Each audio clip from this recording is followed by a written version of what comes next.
And with that, I see our meeting is being live streamed now on YouTube. So I'd like to welcome everyone to our first Prescott Town Council of 2022.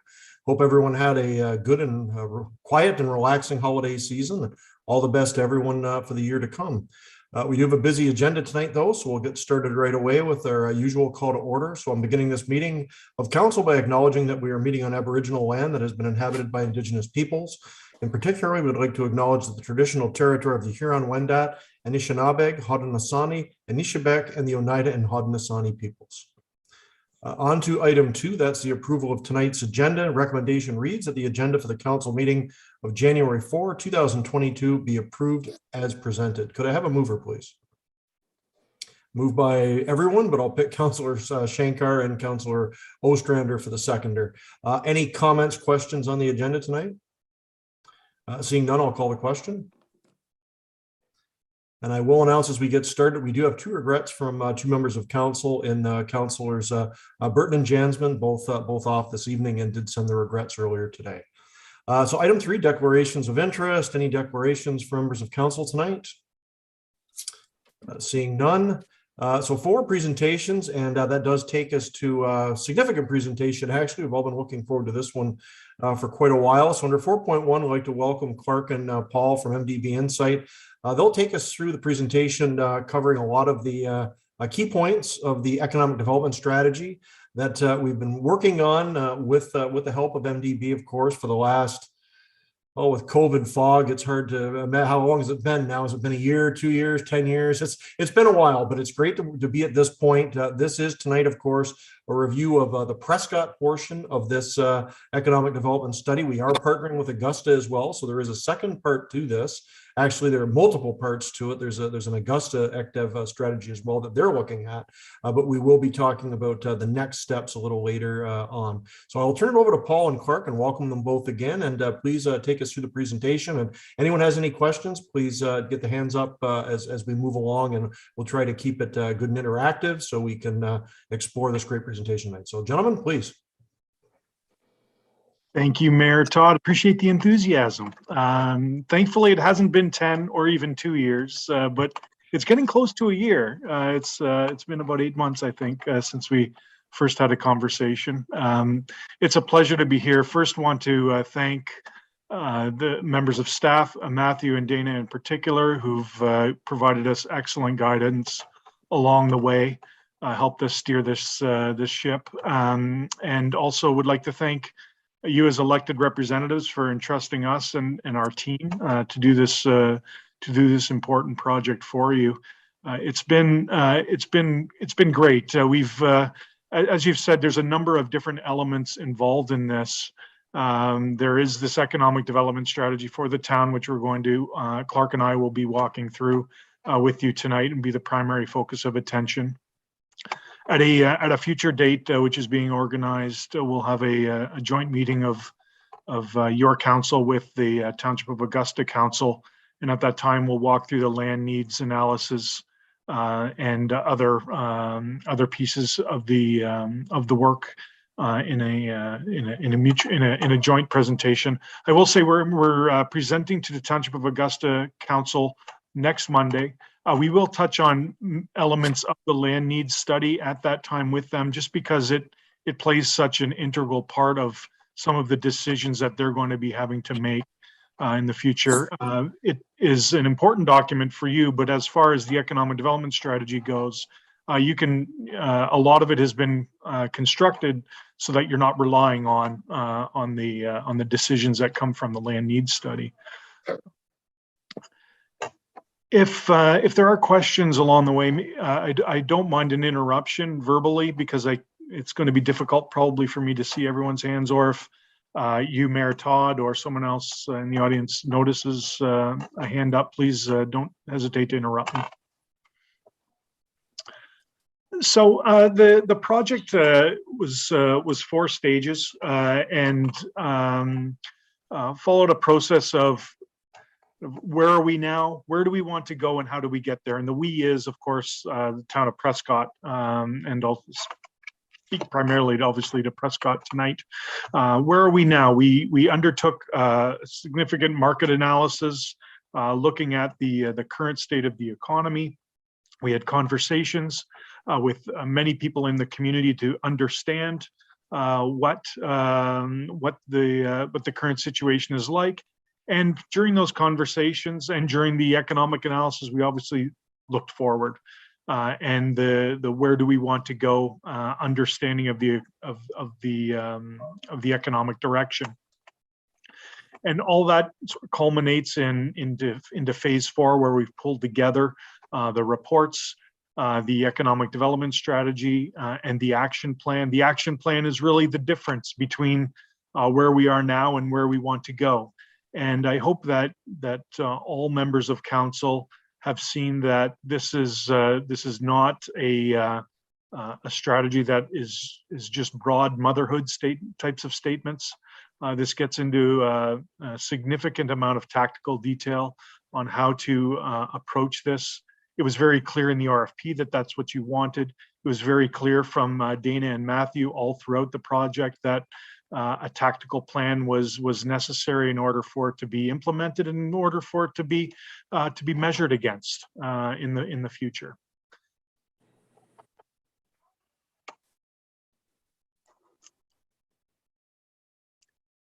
Okay, Paul, I guess I'll take it from here. We'll dive into the economic development strategy portion and certainly take any questions as we go. And as Paul already mentioned, the background review, the data, the engagement that we received from the community was very helpful in shaping what we see here tonight. Some key takeaways from what we heard. So I have to say that the town of Prescott definitely is well connected to its business community. That became very clear in our engagement and interviews and survey responses. So that was a positive bit of feedback to build upon. So very, very good fundamentals there in terms of that relationship. So that's excellent news. I think some other key takeaways are around businesses' willingness to see the town involved and working with others. So not only do businesses respect the approach the town's taking and looking for additional support, but also seeing that collaboration with your neighbors is very positive, that no one is an island, that we have to work together. Downtown revitalization and waterfront seen as very important, as well as tourism. And I think the other thing is just that housing also was identified as a critical issue during the engagement process.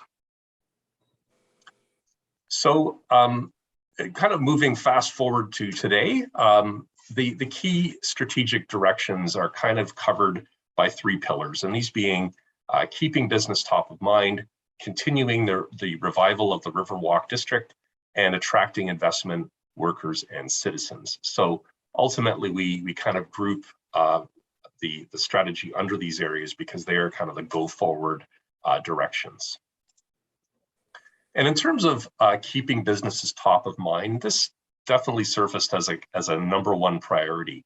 As I mentioned earlier, there's those high business satisfaction rates about municipal services. That's very positive. And those excellent relationships can be leveraged to build on some existing successes. And I think you'll see in some of the recommendations that integrating business is very important. So the rationale was there already to get businesses involved. In terms of accessing some business support programs, what we did see was a lot of understanding and engagement in some of the town's programs like the CIP, also understanding that the town can help refer businesses to other programs, and understanding what the town does in terms of business retention. So those were all very positive and also a foundation to work with businesses moving forward. So in terms of the actions that you'll see under the business retention and attraction plan of the strategy, the idea of moving forward with continuing to identify the major employers, the high growth companies, and leveraging all the supply chain opportunities that may present themselves in target sectors. So that engagement, that communication, tracking any kind of performance in that area is very important for business retention and attraction. A key to this area too is a recommendation that we talk about in terms of establishing what we're calling a Prescott Economic Development Squad. And we use the word squad as opposed to committee because business people tend to be very busy. They want to be involved, but they don't necessarily want to serve around a table and with minutes and agendas and all that type of thing. So the idea of having some sort of business town interaction where businesses can get more involved and provide feedback in development related services, as well as helping the town with retaining business and other types of investment attraction, which we'll talk about later. I think the other key thing under business retention is just this concept of taking the town's image of being already very supportive, but then knocking it up a notch in terms of providing unparalleled support and follow-up to business. Your businesses are saying you're doing a great job now, and you don't want to fall off that pedestal, so to speak. So we want to continue to provide that excellent quality customer service. The model for a business retention and expansion plan really is around communications. That's the number one thing, getting out there and talking to business. During COVID, that is more difficult, but we do have other tools that we can use to communicate with existing businesses, using technology in many cases, establishing targets because there isn't a lot of time that can be spared to go out to every business. So you have to prioritize. And so business retention and expansion is definitely a model that we want to use for some of the priorities moving forward. The second priority is around continuing the revival of the Riverwalk district. So we know that this is important because the basic structure of the heritage architecture and the marina and the waterfront are already in place in Prescott, and they're very enviable aspects that any town should be proud of. The fact that you already have a downtown strategy has been developed, that you have incentives already in place, that you have, for example, a vacant property policy is another example of how leading edge Prescott is in this area. And so we want to continue to approach the Riverwalk district and channel the support that businesses and the community have towards revitalizing that area and also positioning it as a tourism asset. We also had great discussions with Parks Canada around their willingness to partner on the Fort Wellington land. So that's another reason why it's important to focus on the Riverwalk in our economic development strategy. Again, 77% of businesses in Prescott ranked downtown revitalization as an important factor for the town's growth. So, and other stakeholder interviews said similar types of feedback. So it's very important and it's very germane within the community. So in terms of how this priority gets activated, this kind of falls under the category of the tourism resident investment and marketing plan, which is another section of the strategy. And this is where we look in at community identity, about supporting the sense of place that the town has, updating some of the policies that need to be there to enable the development, working on some tourism marketing, and also working on helping new businesses set up to offer some authentic experiences, hopefully more monetized type experiences, the pay to play kind of experiences that will build a business case for more small business in the Riverwalk district. And also, I think, leading towards the idea of promoting more Prescott stories and images. It's an excellent backdrop that the town has there. So to continue to promote itself and advertise and market the town using that Riverwalk district is very important. I think a little twist on the tourism resident investment marketing plan, we kind of threw in a business case for dive tourism. And I'll just speak about it briefly because I think what we tried to identify was that there are really two focuses for dive tourism in the Great Lakes. One of them is in Georgian Bay at Tobermory. The other one is Brockville and Prescott. And I think when we were talking with staff, it was a point that we made that when you have something that's very unique and that's very well respected, you should be kind of making sure that you're fostering that opportunity. So the strategy goes into quite a bit of detail about this opportunity. I don't want to dwell on it too much tonight. By all means, I'll answer any questions about it. But we did want to highlight the fact that Prescott is lucky to have this unique opportunity. So by all means, make sure you take a second look at that one as well. And the model for kind of tourism and resident investment actions revolve around a lot more moving parts. So the importance of having that local leadership, working collaboratively with your regional partners, sort of buttressing this whole model. You have to always be kind of looking at the product that's there, what the experience is like, understanding your market and your targets, who you're trying to attract, either tourists or residents, making sure that you're keeping your place, your Riverwalk, your whole town revitalized and the infrastructure renewed, and then revolving that around a brand that really shows off the value of the community and telling stories to get people to be interested in Prescott. So just a bit of an overview on how that part of the action plan would work. And then the third priority about attracting investment, workers, and citizens. Really, we heard a lot of stakeholders and businesses say that Prescott does need more housing and a broader, more diverse type of housing. That housing will draw residents and will also attract new commercial and industrial. So it's important to have that building block in place for the next steps of development.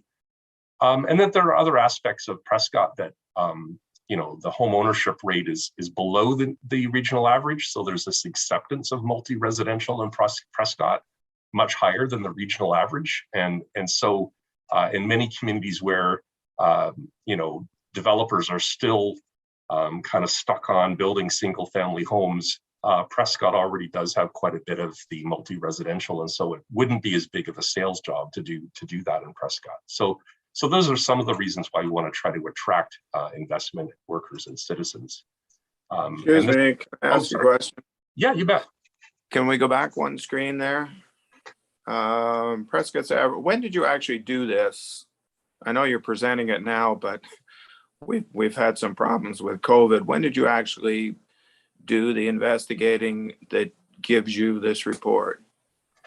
So the data that comes into this report is based on 2020 data. So we would have compared Statistics Canada data from 2016, but we also would have pulled data from as recent as possible. So these are projections that would be coming out of a manifold data mining is the source that we use for that. But by all means, we can give you more details on that if you like.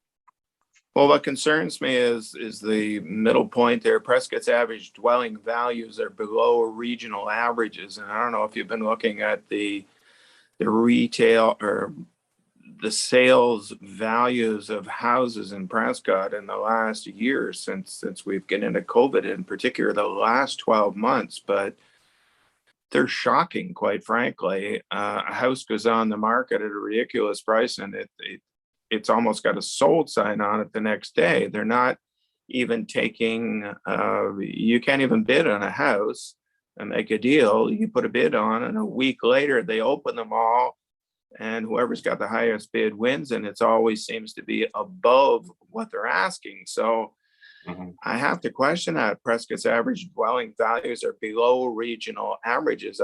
I guess I would wonder what your region would indicate. I mean, obviously, Kemptville being closer to Ottawa is higher than us.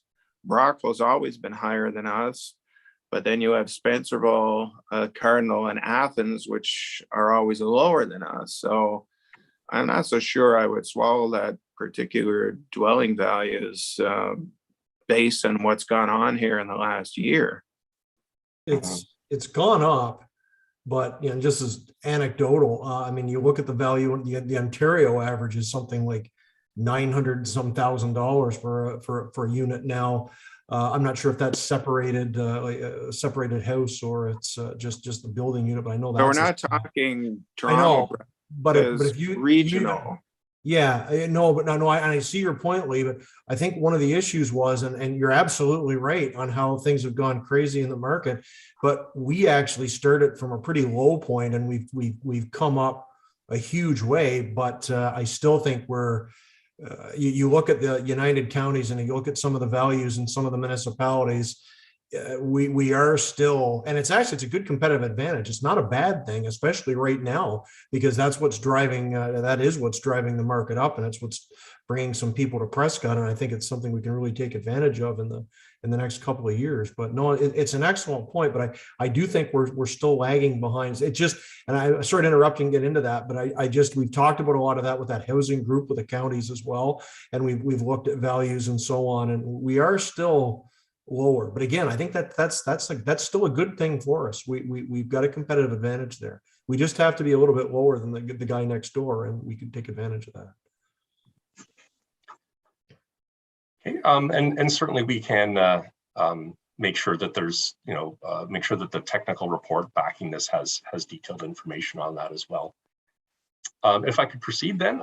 So in terms of this idea of attracting investment, workers and citizens, some of the key actions within this area is really about making sure that when people are making that decision about moving to an area, that we have the right information in place, that it's easy for them to find, that we can expedite those responses to their proposals, making sure that there's shovel-ready land available for them to build upon, and support any kind of residential type of development that needs to happen.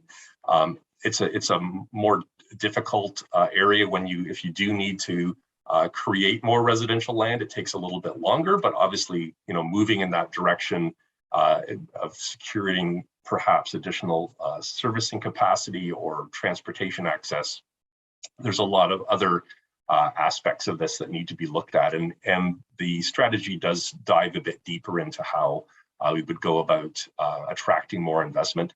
I think the resident and workforce attraction plan is something that Prescott can work with its regional partners on, because everyone is in the same boat, but really in the area of resident attraction or workforce attraction, everyone needs to kind of be working together for it to really help every community. So this action plan section does lean a lot on regional partners, especially around lead generation for new business, and establishing those relationships with site selectors and other types of developers. And so when it comes to that investment attraction plan, the model here is all about generating those leads, but at the same time making sure that you know your targets, you know who you're going after, understanding your targets and networking within them, and also making sure that you have the infrastructure investment in place, the land, the buildings, the servicing, to be able to take advantage of any leads that may come along. And then just finally, in terms of the strategy, the important part of any economic development strategy is in the implementation and measuring the performance of how we get to where we want to go. The strategy goes into a bit of detail about what areas should be considered a priority push and maybe what areas should be a secondary priority. So business retention and expansion, as well as the tourism development, resident attraction side, those are definitely areas that there are some quick wins available for the town. Things like just engaging with your major employers, fostering some of those new experiences, establishing that economic development squad. Those are things that can happen very soon, and they can also have long-term lasting impacts. Other things like promoting Prescott's through stories and images and supporting that sense of place or other priorities that are key. But there is a very detailed action plan within the strategy itself that goes a lot deeper in terms of implementation. In terms of some secondary priorities, in terms of investment attraction, encouraging owners of properties to improve their buildings is probably one thing that Prescott is really going in the right direction on, and I would highly encourage you to continue to go in that direction. I mentioned that vacant property protocol earlier. You really have set yourselves up for success in your downtown core and in the Riverwalk district, so please continue to do that. And also in terms of those lead generation prospects. Work with your regional neighbors to leverage what they can do for you, what the alliances can do in the region to get more leads generated for investment. And so that's basically, that's the strategy, but we are certainly, I'll turn it over to Paul now in terms of any questions or follow-up you might have. Absolutely, Mayor Todd, we're ready for any questions you might have. Sure. Thanks very much, Clark, Paul, for that great and also quick run through of a very detailed, important presentation. I would urge everyone on the call, though, if you haven't had a chance to look at the more detailed documents as well that were sent around before Christmas. It's some interesting stuff in there. Adds a lot of meat to the bone that was just sort of carved out here a little bit earlier, but all excellent stuff and something we're really going to have to, God, I'm using this analogy too much, sink our teeth into as we move through this year. So open it up for comments, questions from anyone. Did staff have any comment as well before I open it up to council? I know, Matt, Dana, you were in particular very heavily involved in this. Anything you'd like to comment on this evening before I open it up for the roundtable? No, from my perspective, I think it captures the highlights. I think the document itself goes into a lot more in-depth detail and provides a really nice roadmap that we can follow that helps us provide some really achievable goals and things that don't necessarily cost a lot of money, but just in how we organize and how we interact with prospective investors as well as the businesses that we have here today. Dana, anything to add? Thank you, Mayor Todd. Yeah, just really wanted to echo Matthew's comments as well as just note what a fantastic experience it's been working with MDB and the team of sub-consultants as well that you've amassed to work on this extremely important project. I think what I would encourage council to do at this point is to take a deeper dive into the report, and then in the new year, our plan would be to basically bring a bit more of a plan forward to council, kind of a work plan to give you a sense of, what those key priorities are and what our steps are going to be in addressing some of them moving forward. And I think it's, as Matthew noted, it's really good to see that there's some really actionable recommendations here. A lot of them don't necessarily have high cost associated with them. It's more manpower really and time and internal resources that maybe just need to be reallocated in some cases. So I think I'm personally very excited about the outcome and pursuing some of these great recommendations. Thank you. Thanks very much, Dana, and thanks to you and Matthew for all the work you've done on this over the last almost year as well. So open up council, comments, questions. Start off with Councillor Young, please, and then Councillor Schenker. You're muted, Ray. That's the first time this year I've done that. Not the last. No joke. Hey, Clark. Dana just made a couple of points that I would apply to the creation of the squad, as it's been referred to. We would take advantage of local expertise at virtually no cost, and who knows, might form a partnership between whatever sector person that we introduce the prospective client to. They might just be able to make a business connection that will help both of them. So that was my first comment. The second comment goes back to page 7. 89% of businesses recommend locating in Prescott. I'd be very interested in knowing why the other 11% would not. Is that something that you captured? It's captured in the specific question wasn't asked, why did you not agree with that? That's a fantastic number, by the way. We do surveys all across the country with municipalities and ask that very same question, and to get a number that close to 90% is fantastic. we can decipher though perhaps why they're not feeling as enthusiastic by looking at the levels of satisfaction for some of the factors of doing business, which I don't have right handy with me. It's in the technical report. Yeah. Actually, Paul, let me just pull up a slide here that Okay. I found in the not a slide, but a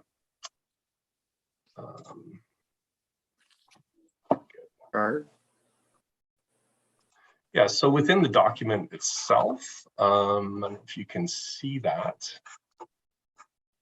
business satisfaction with the town. I hope. Yes, it's visible. Shared. Yeah. So you can see that for example, the orange and red areas are the disagree parts of it. So, and the first one there is the town of Prescott has suitable sites for me to grow my business. So that was probably the most contentious dissatisfaction that businesses had. Another one, permits and zoning application process. Every community has that same kind of reaction. So it could be, Councillor, that the point about suitable sites could be one of the reasons why that's businesses are answering that way. That could be an example for this particular question. Thank you. Thanks, Ray. Councillor Shankar, please. Yes, thank you. Oops, a good presentation. I really liked it, and I liked going over the full report. Along the lines of Councillor McConnell, on that same page, there's a point that says acceptance of multi-residential in Prescott is much higher than regional average. Can you just explain what that bullet point means? Sure. Yeah. So I'm just gonna go to that slide here and share it so that we can talk about it. Okay. So one of the points that stakeholders made over and over again was housing. The need for a diverse mix of housing, more affordable housing, not necessarily subsidized housing, but just attainably priced housing. And to Councillor McConnell's point earlier about prices, it's a very germane topic. In many communities that we work in, we often find that a big hurdle to getting that new affordable and diverse type of housing is an unwillingness around the part of either existing residents or developers or home builders to look beyond the single family dwelling. And often by looking at what the current housing mix is in a community, you can see whether a community is open to the idea of living in multi-residential. And so when we look at Prescott's numbers, we see, obviously 22% and more are in existing apartments that are around, 5 stories or 5 or more stories. If you compare that to Leeds and Grenville as a total, or Augusta, for example, obviously that's a rural area, but even Ontario as an average, only 10% of people living in apartments. So I guess the point being here is that Prescott's already gone down the road of being able to have more multi-residential. It's not a hard sell. And so when you're trying to build more housing and more diverse housing, you're already a step ahead because you've already got a community that's embraced the concept of it. You don't have to sell it as hard as, say, another community. So we just wanted to point that out as a positive that you could use when you're attracting, workers and citizens. Thank you. That helps a lot. I did notice on that chart that you had an apartment building that was 5 or more stories. I don't even know where that would be in Prescott. If we have a building that's more than 5 stories, does anyone know that, or? Prescott Place is 6. It's 6? I think so.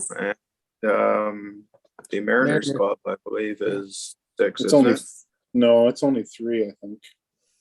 Prescott Place? From the water, it's 6, I'm sure.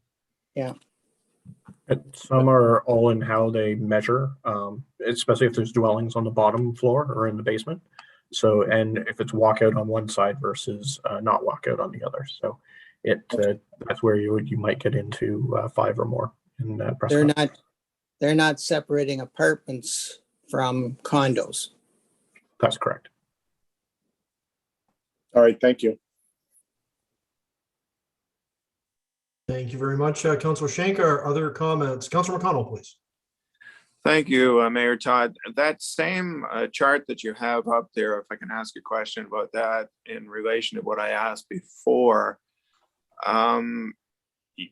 You described regional a couple of times in your report. And I noticed on this current chart, you've got Ontario, you've got Leeds and Grenville, then you've got Brockville, Augusta, and Prescott. What are you actually delineating and comparing us to regionally? I think that would be an interesting figure for anybody watching, because regional to me is not Ontario. And given the fact that Leeds and Grenville extends a hell of a lot farther west and north, and I certainly wouldn't declare that our region, despite the fact that it is the United Counties. What are you actually taking as regional for Prescott when you're describing regional? So in the case of this project, we tried to identify at the front end, what the kind of benchmark communities that are comparable within, with adjacent to Prescott. And so the regional, the use of the word regional in this sense would mean a comparison of Prescott to Leeds and Grenville, Brockville and Augusta. So that's basically what we used because we had to kind of limit the number of things we compared it to. So those were the ones that were chosen to compare it to. So that would be what the regional reference would be. All right, thank you very much. Okay. You, Councilor McConnell. Other comments from members of council this evening? Mike, anything? Go ahead, please. Just wanted to add that it's an excellent report. I spent quite a bit of time looking at the details in it, and it's an expanded version of a lot of the conversation we've been having. And I would go beyond the year. I'd say 2 to 3 years. We've been talking in this general terms of business development and what do we do with this and what do we do with that, and it's kind of laid it out quite well, and it'll be interesting to see how it interacts with the Augusta template, I guess you could say, and where it kind of takes both of us from here. Very detailed, very well done, and I think it points to the fact that maybe we're not as bad off as we thought we were along the way here, and I think it's going to be a good tool to work with as we go forward here. Thanks. Thank you very much, Councilor Ostrander. Just asking one more time, any other comments for Paul and Clark this evening on the presentation?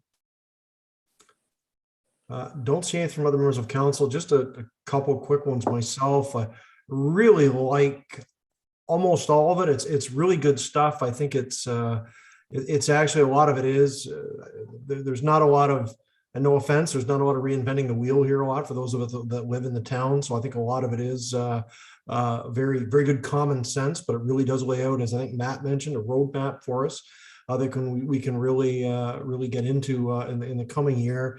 The economic development squad's an excellent idea as well. That is something I'll note that the St. Lawrence Corridor Economic Development Commission, they've started. It's actually not formally connected with the corridor, but there's an industrial leadership group now that's meeting, and it's basically most if not all of the top industrial and producing industry employers in the area. So that's actually really developed a lot of great connections back and forth to I think Matt even mentioned a comment, or Dana, that there are good deals to be had, supply chain issues. There's just a lot of intelligence that can be gathered back and forth, and that can really fertilize the business environment for the whole area and leads directly to job creation. So that's something there. And I think there's Shelley Bacon, who's one of the owners of Northern Cable. Shelley is the chair of the corridor right now, and he is our Prescott representative as well, as Northern, of course, has a big presence here in town, and someone like him would be a great person on that ECDev squad if you would have the time for it. And there's other people there that really have skin in the game and really would be fantastic ambassadors to the town. That's what we need more than anything, because business likes to talk to business. They can talk to us all they want, but when they hear those stories from other business leaders, that makes all the difference in the world. And it also shores up and shows that we as a municipality have such a strong relationship with our business leaders, that they're willing to come forward and sort of work on our behalf to continue to sell the town and the region. So all excellent stuff. The only and this is reading into some of the other report that's not really contained here. Some of the comments on tourism, all excellent. And I think we're actually moving down that road now. I mean, one of the suggestions in the report was a presence downtown with a visitor center, and we actually just opened our museum and visitor center in December. So we've got some good things happening in that regard. Diving, I think, has got some real potential, and maybe there's a little added focus on that in the report overall that I do wonder about the marketability of it, because there is so much competition along the St. Lawrence. And then you get back into the Fort Wellington lands, which is something we'll have to discuss when we really get into this. Love the idea of partnering with them. We've tried that many times over the years. It's always an ongoing challenge with that site, unfortunately. And again, no disrespect to anyone at Fort Wellington, but in some ways you got to look at it. I mean, anyone that looked at it this year, Lee's brought this up a number of times, and we all commented about it, the shape that site was in this entire last year. With it looked like an abandoned, it was an incredible eyesore. So they're not doing as much with it. If they would let us work with them on it, I think we could actually help push that along, but that's going to be an extensive dialogue. And then there's, of course, the so-called hotel lands down adjacent to the marina. Fantastic place for development. It was mentioned about boutique hotel, which is a great concept, but when you're looking at potentially tens of millions of dollars in cleanup costs, I know there was reference to Coburg and the Tannery lands and some other areas, and it's not like there aren't dollars out there, but it's a huge process to get those dollars, to get the land cleaned up and then develop the site. So that's the only thing that I just caution that we don't get too excited about that one, because those are all ones. I mean, the Tannery is just in Coburg. I did some research on that over the last couple of weeks, and that's an ongoing decades-long process, and we'd be looking at something similar here, I would guess. So at any rate, excellent stuff, and I think it's going to give us a lot to really get into this year. Matt, in terms of next steps, do we have anything with regards to Augusta? I mean, the COVID announcement yesterday obviously means we're not going to be meeting in person with Augusta anytime soon, and this would have been an ideal in-person meeting, but obviously that's not possible. So is this something I don't think we can afford to wait on this. So maybe a virtual meeting on that with Augusta as a joint session. And then I think we also have to schedule, I would recommend that we workshop this internally as a council, this part, because this is really, I mean, this is huge. And there's as much here as we talked about really in the last strategic plan. So I think it would really be ideal if we did it that way. But that generally means we get into a room together. And again, that's not going to happen until February at the very least. So comments on next steps and how we're going to roll this out? Certainly. So I believe I just have to confirm with Augusta, but we're looking for later this month for the joint council meeting. And then completely agree. I think it's a great opportunity to go back, take a look at what the recommendations are, put some flesh on the bones, have a good discussion about it at council, and then be able to create that work plan with times and goals and KPIs. So exactly as you're mentioning, I think, when I think about the next couple of months, obviously we have budget in January, February, and so the latter part of February and then starting in March, it would be a great time if we can start to put our heads around this as well. So that makes perfect sense to me, and then hopefully all at the same time through the budget process that we're able to address any resources that might be required there as well. Yeah, it's a good time to do it concurrently. So if we can look for some dates, on that workshopping angle, like right after we talk to Augusta as well, because we're going to have to meet that meeting with the councils and then the subgroup as well, and sort of get an idea and then take things back to council. So I'd like to move relatively quickly on this, because obviously this could be a short year. We don't know where we're going to be in terms of council status when the election starts to really roll after May. So it'd be good to get some things in place and make sure that we can make those decisions while we can still make them as a council. So I think that would just be good to speed it up. So any other comments on this evening? I guess we're just going to have to get back. The next bit is going to be confirming that date with Augusta and see what they want to do with the new the COVID restrictions. But I think we should suggest we go ahead with it virtually. Lee? Right, I think given the fact that we're in our budget process right now, it would be a good thing to mention that I know I do, and I'm sure everybody else, when they read the paper and they see online that we've invested more money in some kind of a study. I know before I became a member of council, every time I read that the council was undertaking another study, I got ticked off that my taxes were being wasted on the study that was going to sit in the shelf with all the rest.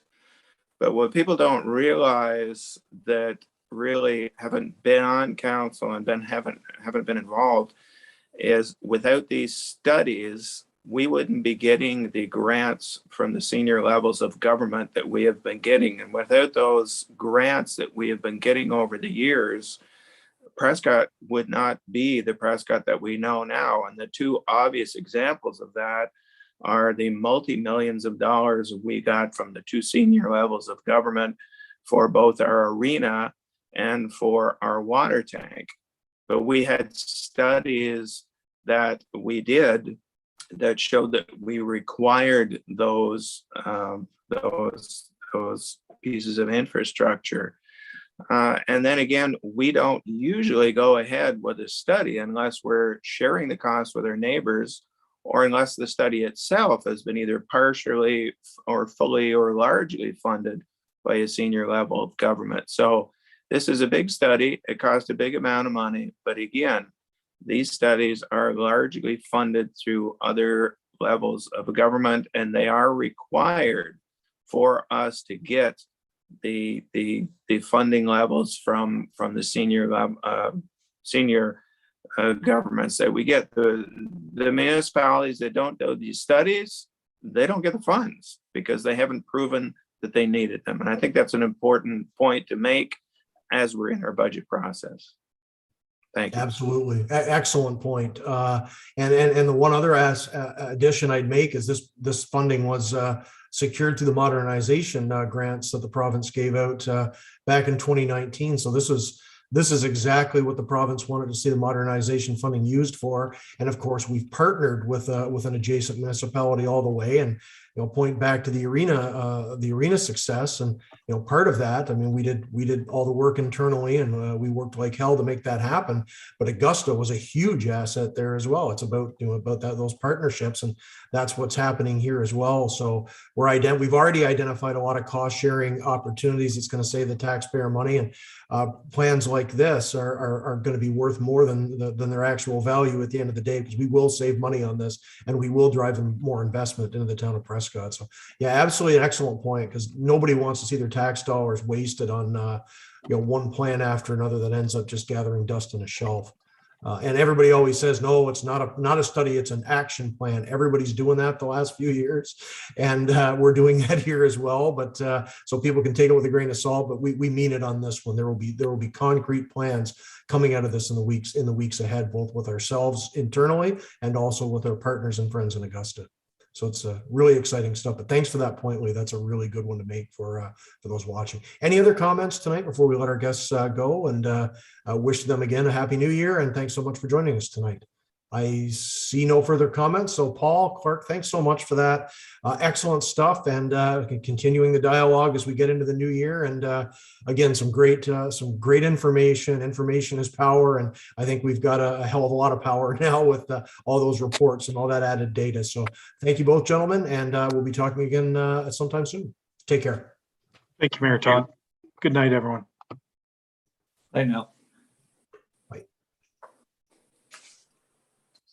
And excellent presentation. So we'll move on. 5 delegations, nothing tonight. 6 minutes of our previous council meeting. Under 6.1, we do have our meeting minutes from December 13th. A whole year ago. Recommendation reads that the council minutes dated December 13th, 2021 be accepted as presented. Could I ask for a mover, please? Moved by Councillor Young, regretfully apparently, and seconded by Councillor Shankar. Any comments, questions on that set of minutes from December? Seeing none, I'll call the question. All in favor? Motion is carried. Thanks, everyone.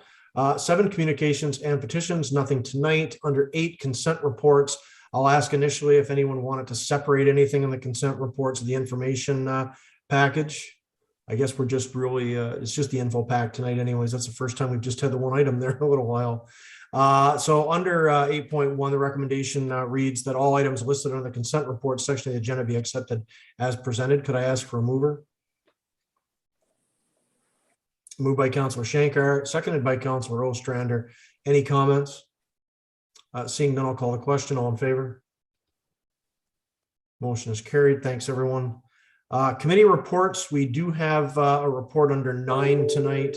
That's 9.1. That's from our PAC meeting held just before Christmas. That's PAC report 21-2021 site plan control on the south side of Prescott Center Drive.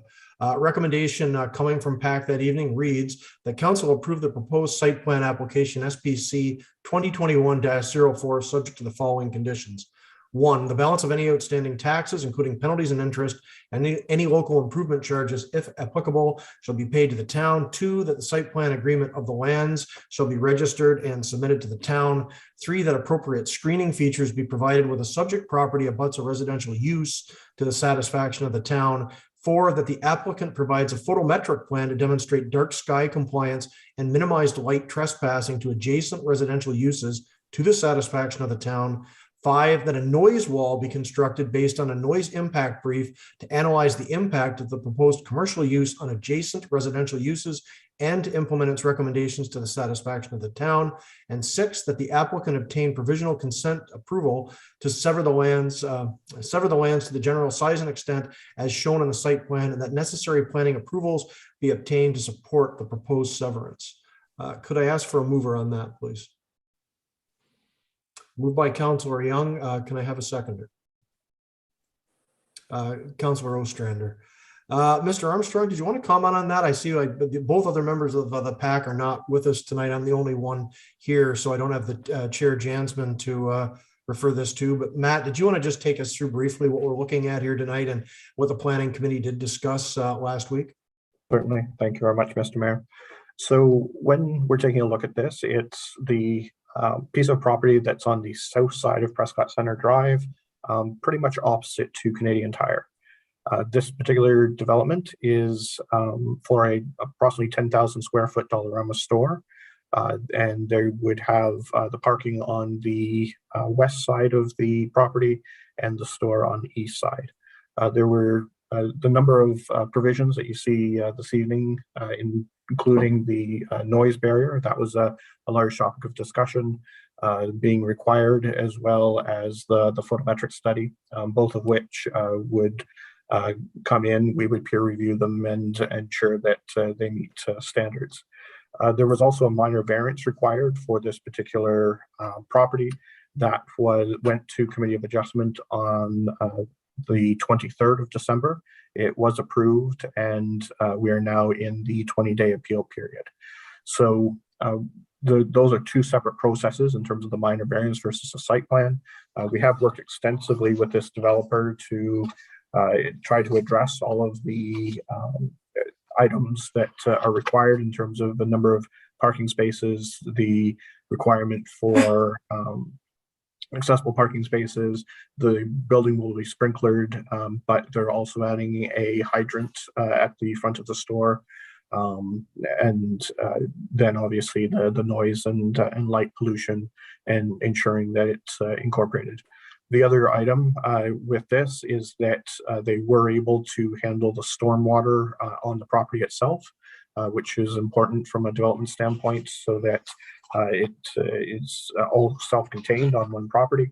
And then certainly we're also worked with them on the planning for trees and additional landscaping on the property itself. This does also satisfy the council's wishes to have a pedestrian crossing or a pathway between Mackenzie and Fishel going to Prescott Center Drive. And part of the discussion as well was making sure that if in the case that we absolutely had to provide for a second entrance for fire access, that we would be able to bring it down that pedestrian pathway if there was an emergency. So that also has been incorporated into this plan, and the developer was worked well in being able to help satisfy that particular requirement and need. So before you this evening is the site plan as well as a number of the accompanying supporting documentation, and more than happy to answer any questions there might be. Thank you very much, Mr. Armstrong. I did think I saw Councilor Shankar's hand up a moment ago. Gory? Yes, thank you. I just, Matthew, just wanted to check, and I think you may have answered this already. Are these recommendations from the PAC, have they been told to the developer? Like the developer is good with that? Yep. So many of the recommendations actually came in the staff report and were both recommended by our planner as well as staff, and were accepted by the Planning Advisory Committee.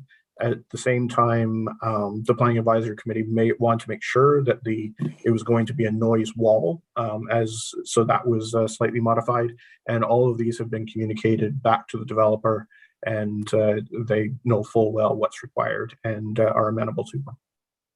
Great, excellent, thank you. Yeah, the only real change I think was under 5, and I actually asked that be added because I think it was going to happen anyways, but just for the residents, so they were assured that something would be built and it wasn't just left to maybe it'll happen if it's needed. So that was good that it was added, and as Matt mentioned, no issue from the developer. I think I had Councilor McConnell next and Councilor Young. Thank you, Mayor Todd. The noise wall or the noise barrier, where exactly is that going to be located? That will be against the residential lots on the south side of the property as well as the east side of the property, running against those lots. South side as well as the east side, okay.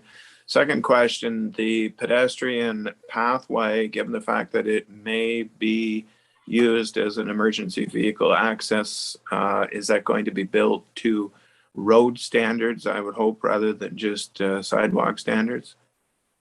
So it's a 3-meter wide pathway that's being built. Because you would only ever use it in case of emergency, we wouldn't build it to a road standard because that would cost hundreds of thousands of dollars. But it will be significant or substantial enough to be able to support the weight of an emergency vehicle. And it would only ever be used if there's no other way into Prescott Center Drive.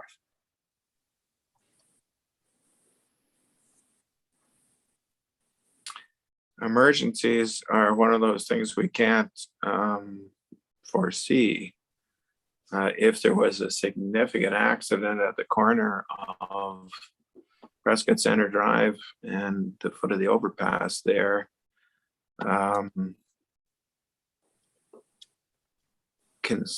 there could conceivably be truck traffic on that to get out of there as well. The hundreds of thousands of dollars I can't see because it's a matter of feet, not miles there. I would hope that would be constructed greater than the sidewalk, normal sidewalk construction. I think that should be a solid air surface.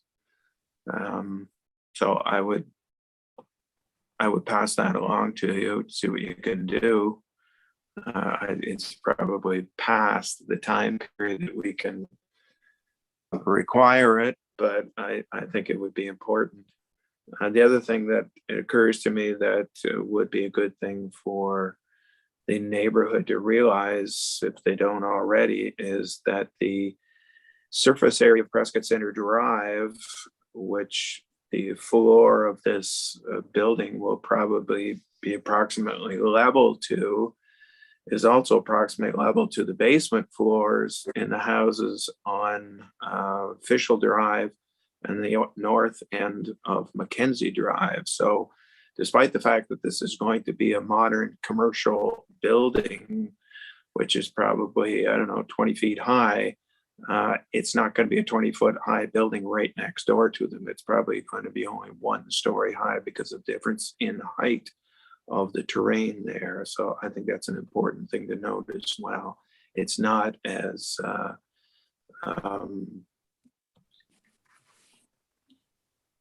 it's not going to stand out as much as a normal building would if it was on the same height.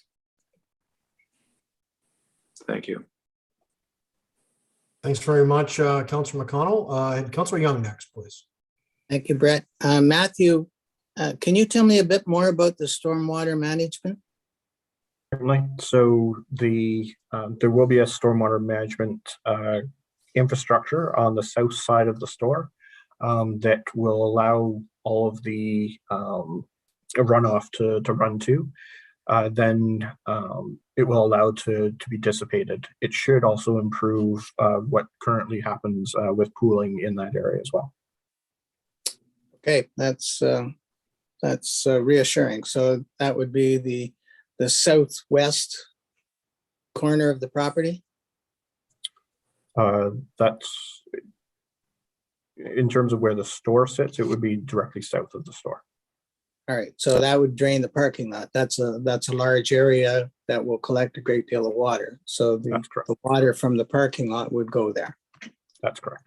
And then eventually it would go to the existing basins and down Mackenzie, I assume. Mostly, actually, it will be able to be dissipated right in that area by itself. Good, that's even better. Thank you. Thanks, Trey. Other comments? Councillor Ostrander. Thanks, Your Worship. Just to Matthew, and the committee, I spoke to some of the residents up there over the holidays, and they were quite pleased with the wants and needs they took to the virtual meeting over the site itself, and we're quite positive about it overall, given that they weren't 6 months ago type of thing. But once they had their sort of some things explained to them, and they saw it as a positive thing, at least for now anyway, until it gets up and running. Thanks. Thanks, Mike. Any other comments? Seeing nothing, I just did want to comment. It was a good discussion at Planning Advisory. Touched on a lot of issues, the water plan, the noise plan, light, and we really are covering everything that we can. And I would suggest to anyone back there that has any added concerns, questions, suggestions, to come to us directly here. Like we're all, it's a commercial zone. We do need to develop that area, and I think it will be developed. But we want to do it in a proper manner that does not impede on the enjoyment of people for their properties and everything adjacent, both on Massey and Mackenzie and and Fishel, that whole area. So, if you have any concerns, let's get a dialogue going on that. There were some issues going back to the original development of Fishel way back when with that back berm and everything else. But let's talk. Let's resolve those issues now. And I think there's Mike made some really good points there, and I think we've really done what we can. But that's not to say that this is over with these votes or anything. It's an ongoing dialogue, and we want to make sure that people are enjoying their properties here in Prescott. It's not just about development at all costs. It's about livable, proper development that respects homeowners as well. So, anyone has any comments, questions, please come directly to us at Town Hall. With that, if there are no further comments, I'll return to the original motion and call the question. All those in favor? Motion is carried. Thanks, everyone. On to Mayor's portion tonight. Just a couple of comments I did want to make as we're moving into the new year. And I just did want to say, I mean, I reflected on a lot of this over the holidays. It was quiet for myself and Lori as well. We stuck pretty close to home aside from a couple little trips just around the area to friends, but walked a lot of Prescott, spent a lot of time in town. And, it's always nice to have that quiet time where you can actually appreciate where you live. And we're able to do that a lot this holiday season and really just sort of take in the town, take in the year that's just passed and all that's been done. And it was an incredibly productive year, despite the challenges of the pandemic. I mean, we spent a good chunk of 2021 lockdown. We're moving into 2022 with more restrictions now due to Omicron. And I still have to look back and be awfully proud of what we've accomplished here. The arena, of course, is the big one. We broke ground there at, I think it was the end of July. After a little bit of a wait with the funding to be announced with the feds. But I mean, we're rolling on that quite quickly now. Work was still going on the site, I think, right up until maybe still going on now. They've worked quite extensively through the colder weather. And when the major material comes in the spring, that site's going to take shape really quickly. We won't be open until 2023. Gives us something to look forward to next New Year's here, I guess. But we will see a lot of activity on that site, and it's a lot for all of us to be proud of, because that was a huge effort. And you're bringing a $20 million facility to a town our size. It's incredible. You got to pinch yourself on that we made that happen almost every day. We had the sales in the industrial park off Development Drive. Blacks Creek, I think, has already started with some of the clearing and some of their work. That's just the first of at least 3 developments back there. We should see moving forward quite rapidly in 2022. That's great news. That'll add some jobs and some great economic investment to Prescott. It also does mean, again, I reiterate this one more time, we've sold out that northern 401 industrial park. We completed the Dibble Street East renovations, the majority of them this year, and we'll finish those off starting in the spring. That's another big achievement. We've got the economic development plan that was just presented tonight. We've got all that work with Augusta. The ongoing Riverwalk rejuvenation. And I think, Dana, you mentioned this at our planning advisory meeting, that we hit 10 million in return on investment before the end of last year with regards to the CIP program. That's an incredible achievement. And the planning advisory committee did ask that we promote that at the start of the year in terms of a press release and some social media posts. That's a tremendous achievement, and it shows how successful that CIP has been. And as much as we do have some problems in the downtown right now, there's no sugarcoating that. And COVID made a couple matters worse. We also have a lot of investment in the downtown, and we also had a $4 million plus apartment building open up at the end of the summer this year as well on King Street, which is another tremendous achievement. And then it goes right into the end of the year where we open the museum and the visitor center. So it also shows that we're working on heritage, we're working on our history, and we're promoting the downtown in a very real way. It's not just about branding. We actually have a presence down there now that we'll be using to inform people, welcome visitors, and so on.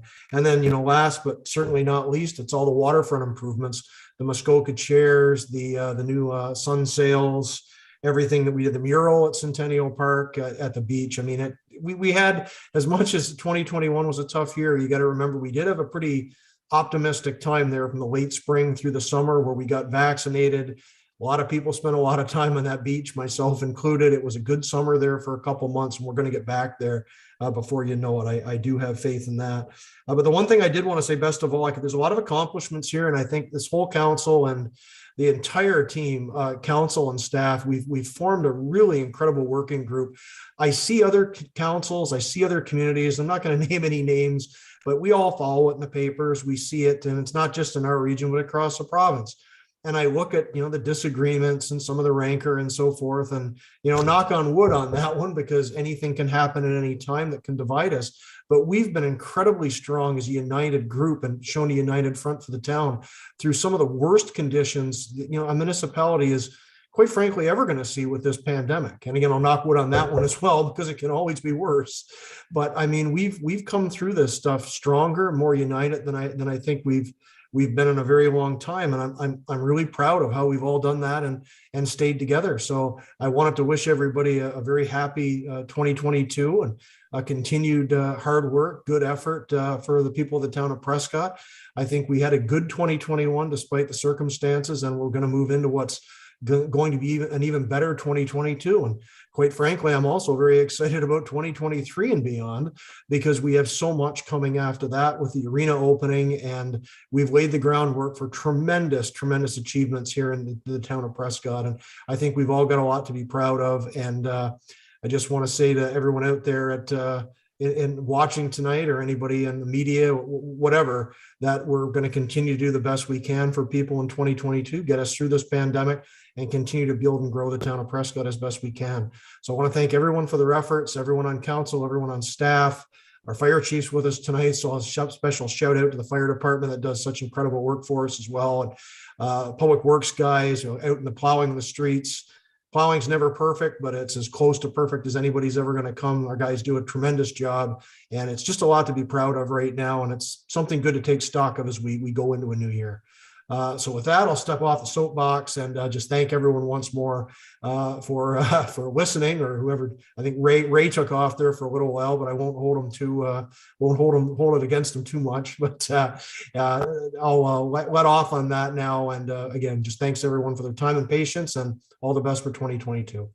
So we'll move on to item 11, outside boards, committees, and commissions. And I figured who I'm starting with tonight. I guess Councillor McConnell lost the first two members of the alphabet here in the go around. So Lee, please take us away.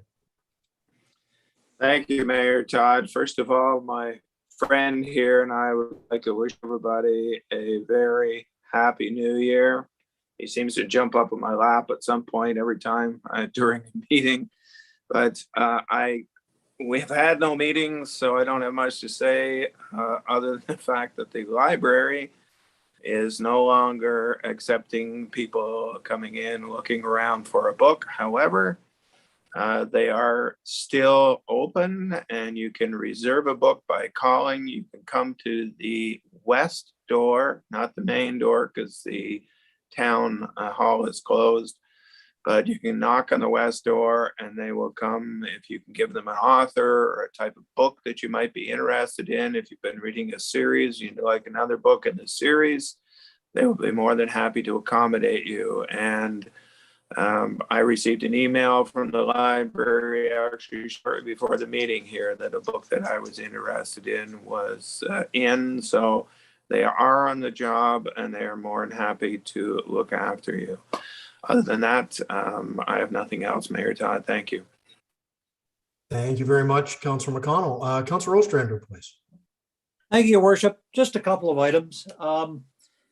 Christmas dinner, the Legion and King's Kitchen put out approximately 175 Christmas dinners that were delivered, as given the restrictions they had. And just a shout out to them for the usual go above and beyond type segment of our community.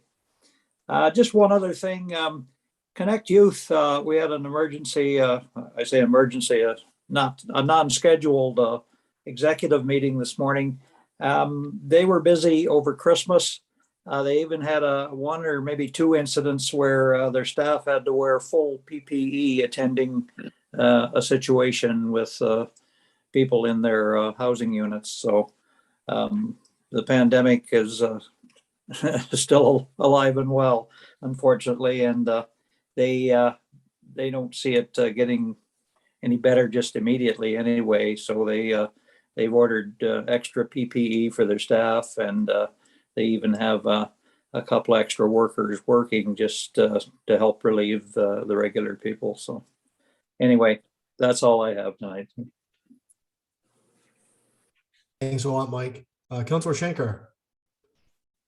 Thank you. I just want to start off by wishing everyone a happy new year, and hope everyone had a good holiday. Not the news we were expecting yesterday from our provincial government, but you know, we're resilient. We're resilient, us Canadians, and we'll find a way to power through this and keep moving forward. Little shout out to the Spirit of Giving. I think they did 180 baskets. So along with King's Kitchen, we're very fortunate in such a small town to have so many great volunteers and so many great people that give so much time and effort into providing for others. Having said that, a few of us dropped off some activity kits to local kids. I think there was 190 of those as well. And just to see some of the kids when you were making deliveries, the smiles on their faces, it made it worthwhile. So with them not going back to school, a lot of the kids, I think that was a great idea. That I think that was Samantha's idea. So it was really well done. And again, like you said earlier, I'm appreciative of our council and how we all get along and we can state our opinions and still at the end of the day make decisions that are good for the town. So Happy New Year, everyone. Thank you. Thanks so much, Gory. Some excellent points. We are really lucky here with the number of people that give back to the community overall. It's hard to single one group out without forgetting someone else. It's always tough to even credit people. There's so many. Councillor Young, please. Thank you, Brett. I have nothing to report, but I can assure you that my little walks around the dining room here are at the suggestion of my chiropractor. And my home is not that large that I can't hear your reports as I'm walking. So don't feel neglected. Thank you. Never. I can't even make you buy me a coffee right now, though, because we can't go into Tim's. Thanks, everyone, for the great reports. So we are on to item 12, staff. We do have a number of items there tonight, including some budget reports, but we're starting off with 12.1, that's staff report 01-2022. That's our council committees and boards for the coming year and for the rest of this current term of council. So the recommendation is that council approve the council committees and boards for the remainder of the term of council, which expires on November 14th, 2022, as per the attached Schedule A. Could I ask for a mover, please? Moved by Councillor Young, seconded by Councillor Ostrander. Any comments, questions on the list? I believe it's the same as before. We did bring it back in December for comment, and I don't believe there was any. Councillor McConnell, please.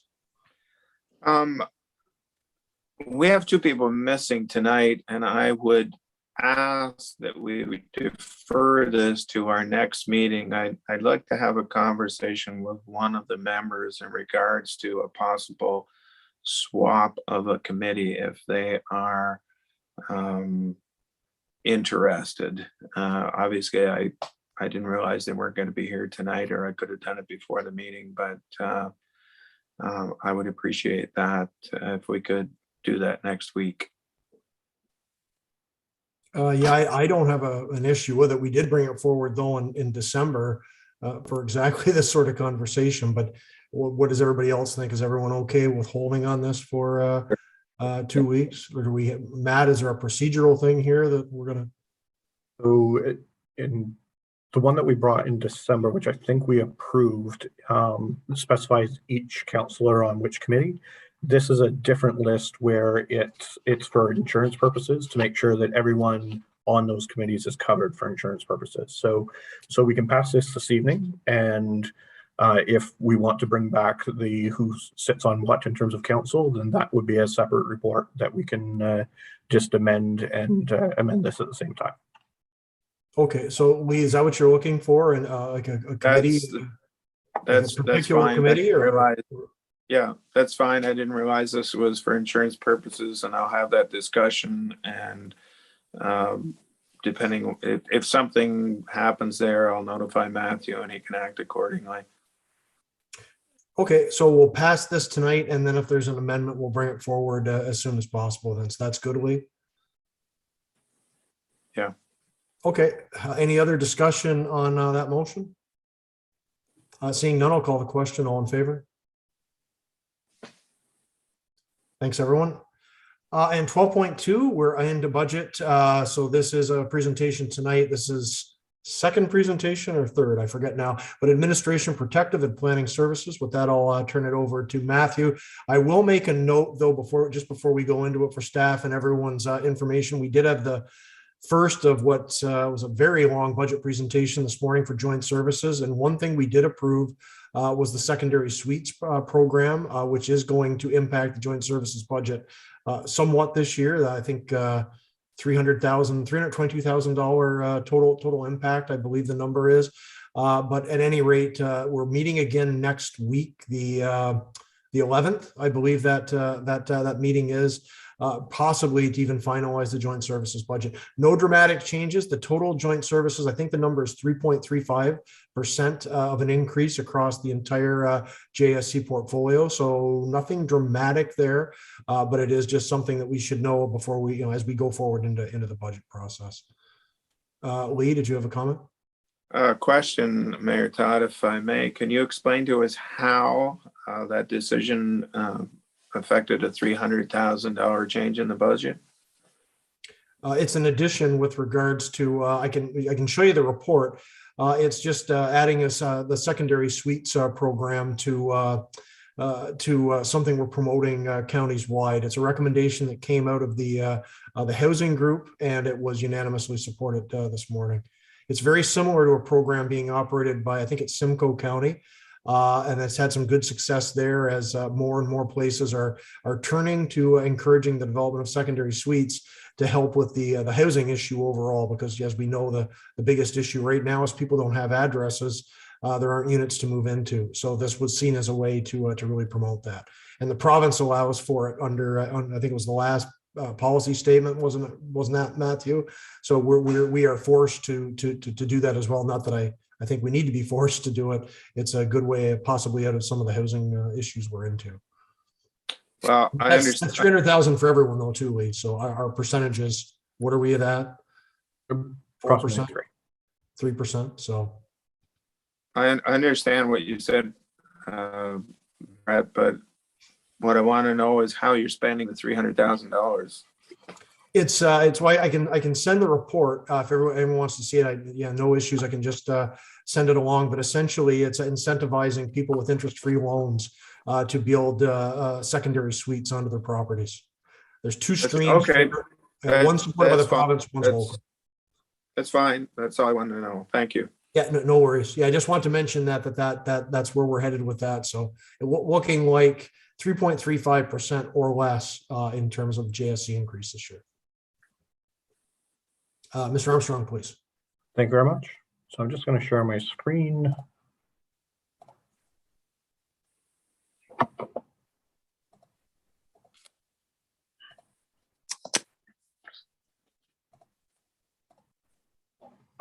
And hopefully everyone can see that.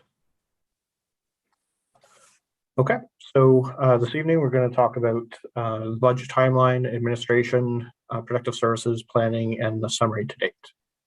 So in terms of our timeline, we're now at January 4th, which I just mentioned what we'll be reviewing this evening. The next presentation and next item on the agenda is the review of the initial project lists for feedback, which we'll get to in a few minutes. And then moving forward in 2 weeks, we'll be reviewing transportation, parks and recreation, as well as the large-scale infrastructure projects. So administration includes council, what we consider administration, and as well as taxation.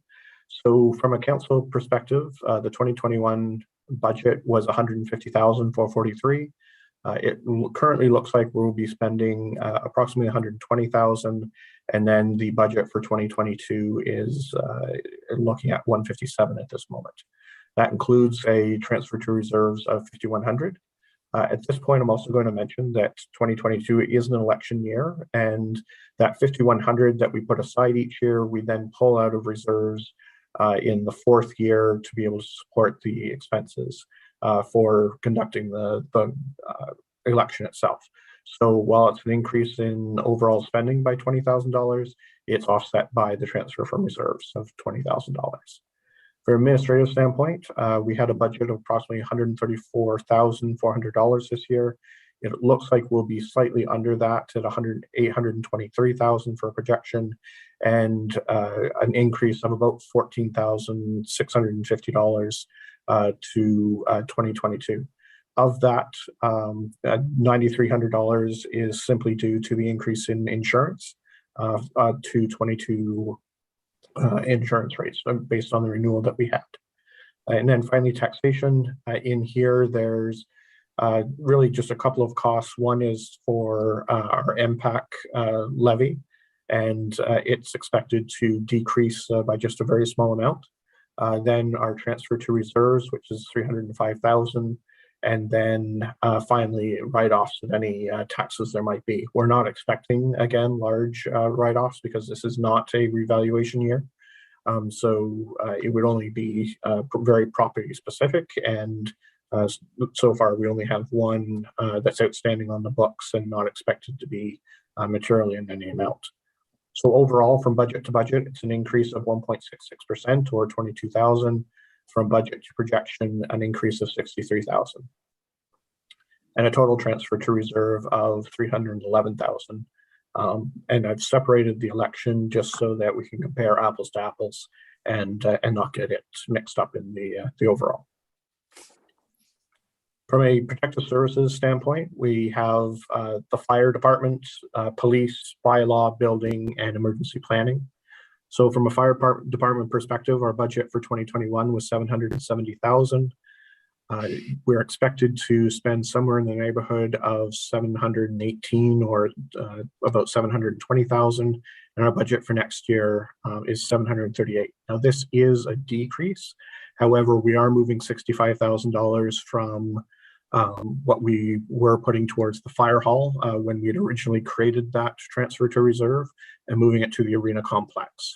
This was part of our discussion when we approved the arena complex RFP in August, and as to how we would be able to support that cost.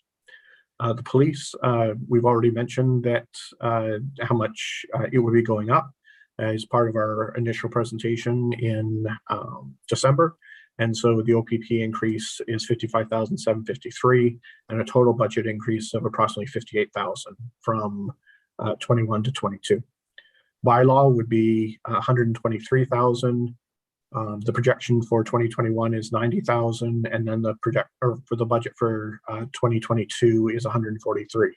That's an increase of 20,000 from budget to budget. However, that's including the shared position that we have with Augusta, and so we'll have offsetting revenue to be able to support that increase. Finally, we have building, and so $100,930 was the budget for 2021. The projection for 2021 is 135,000. That's because we have been loaning out our chief building official to Miracle Wolford, and so have a considerable amount of supporting and offsetting revenue. That's expected to end in 2022, and so the budget only shows a small increase of $623 from year over year. Emergency planning, we always put $5,000 aside for being able to do exercises, training, those types of things. As we move forward, one thing that we want to start to work towards is making sure that all of our committee members have gone through emergency management training. And so that's what we expect. A portion of that $5,000 will be spent on in 2022. So overall, there's a transfer to reserve of $30,000. That's the amount for the fire department for their regular equipment, as well as we're moving that $65,000 that that was in the fire department over to the arena complex. So overall, an increase of 42,000, which is 1.93%, and then the total percent change is 4.62 from budget to budget. So we take a look at planning. It's a fairly small budget. So the amount for 2021 was approximately 73,000. We're projected to spend relatively right on that same amount. And then the budget for next year actually is just a small increase of $441. So very small changes in that particular line. So for our summary to date, the first several lines that you see there, starting with the medical center and going down to community housing, we did discuss in December, on December 13th, and reviewed those. Then the ones that we reviewed this evening are from council down to planning and development. So a total 2021 budget amount of 4.7 million. We're expected to spend about 4.6 million in 2021. and it increasing by 78,000 to 4.786 million for 2022. In there's also the notes of the major changes from year over year. So far we have addressed the OPP as well as some significant portions of the increase in the insurance rates. And so we're approximately halfway through if you don't include water and wastewater as part of the budget. And so a transfer to reserves of 341,000 for an overall budget to budget increase of 1.67%. So more than happy to answer any questions. As I mentioned before, Transportation, Parks and Recreation will be reviewed on the 17th, as well as the major capital review. Thanks very much, Mr. Armstrong. I see Councillor McConnell's hand up, and then I'll go to everyone else. Lee, please. A question for Matthew through you, Brad, if I may. The building, I believe it was estimated 100,000. It committed 135, which is a substantial amount over. But you indicated that because we've loaned our building official out to Westport, was it, or Merrickville? Merrickville-Wolford. Merrickville, thank you. Merrickville-Wolford. Is the income that we're going to get from that equal to the extra expenditure, above, over, on the nose, or what? It's actually just a little bit higher. So they pay for both mileage as well as the rate to have him doing work there.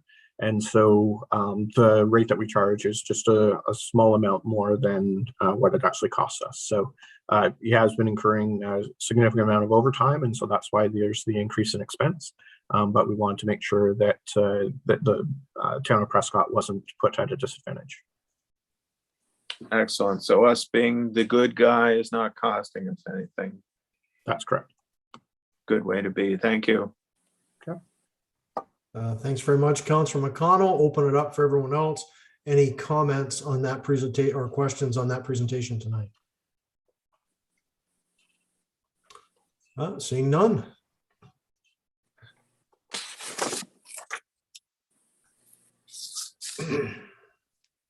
So I guess we're moving on to 12.3, the 2022 project ideas review.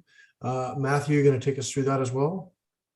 Yes, I will. Thank you very much. So again, I'll share my screen and I'll walk through each of them. And then if there's any questions, then we can either deal with them as they come up or at the end.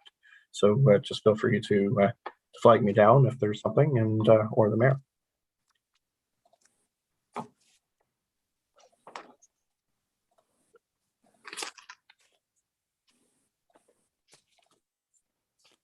Okay, so hopefully everyone can see that. And so we're just going to start to walk through that. Okay. So as you can see, the recreation complex and the first few items here are all capital projects that have been previously approved or we're continuing to work on. So recreation complex, the funding for that was through grant, fundraising, reserves, and debt. And will obviously continue on into 2022 and 2023. Dibble Street East, we completed the boundary to Van Conant in 2021, and so Van Conant to Edward will be completed in 2022. That's through gas tax funding, as well as reserves. Second floor of Town Hall was through the infrastructure reserve. The break wall at the water treatment plant had been previously approved, being supported by the water treatment plant reserve. Replacement of G&H dock was approved, I believe, in November, and that RFP has been issued, and I believe there will be a site meeting later this week for potential proponents to take a look at our particular setup. The solar lighting installation will be hopefully done by the end of January. So it's moving along. The digital signage, one of the things that we wanted to complete was the economic development plan, as well as a further wayfinding study, and then being able to support that digital signage. The roofing structure between CCANs as well as the break wall stones in certain areas along the waterfront. Operational projects have been previously approved, downtown beautification plan. So certainly we want to finish the economic development plan, then being able to do the beautification plan, official plan review. That should be coming back both to the public and to council in the next month or so.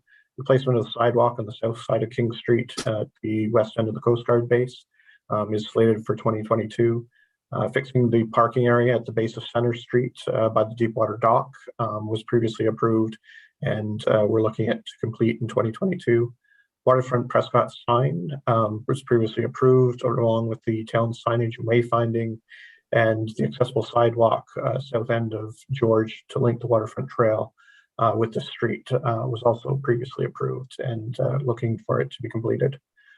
Trees for Riverwalk were added this year, but downtown additional trees will be done in 22, pending the outcome of the downtown beautification plan. So then we get into ideas that have come forth either through council or through staff, and we've tried to break them down into a couple of areas so they're easy to review.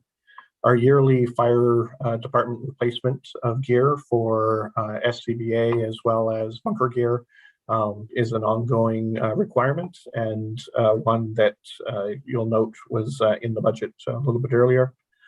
Play structure deficiencies, this is also an ongoing amount that we put in every year to be able to address our current deficiencies that we might have, and any minor improvements that we can implement for the play structures.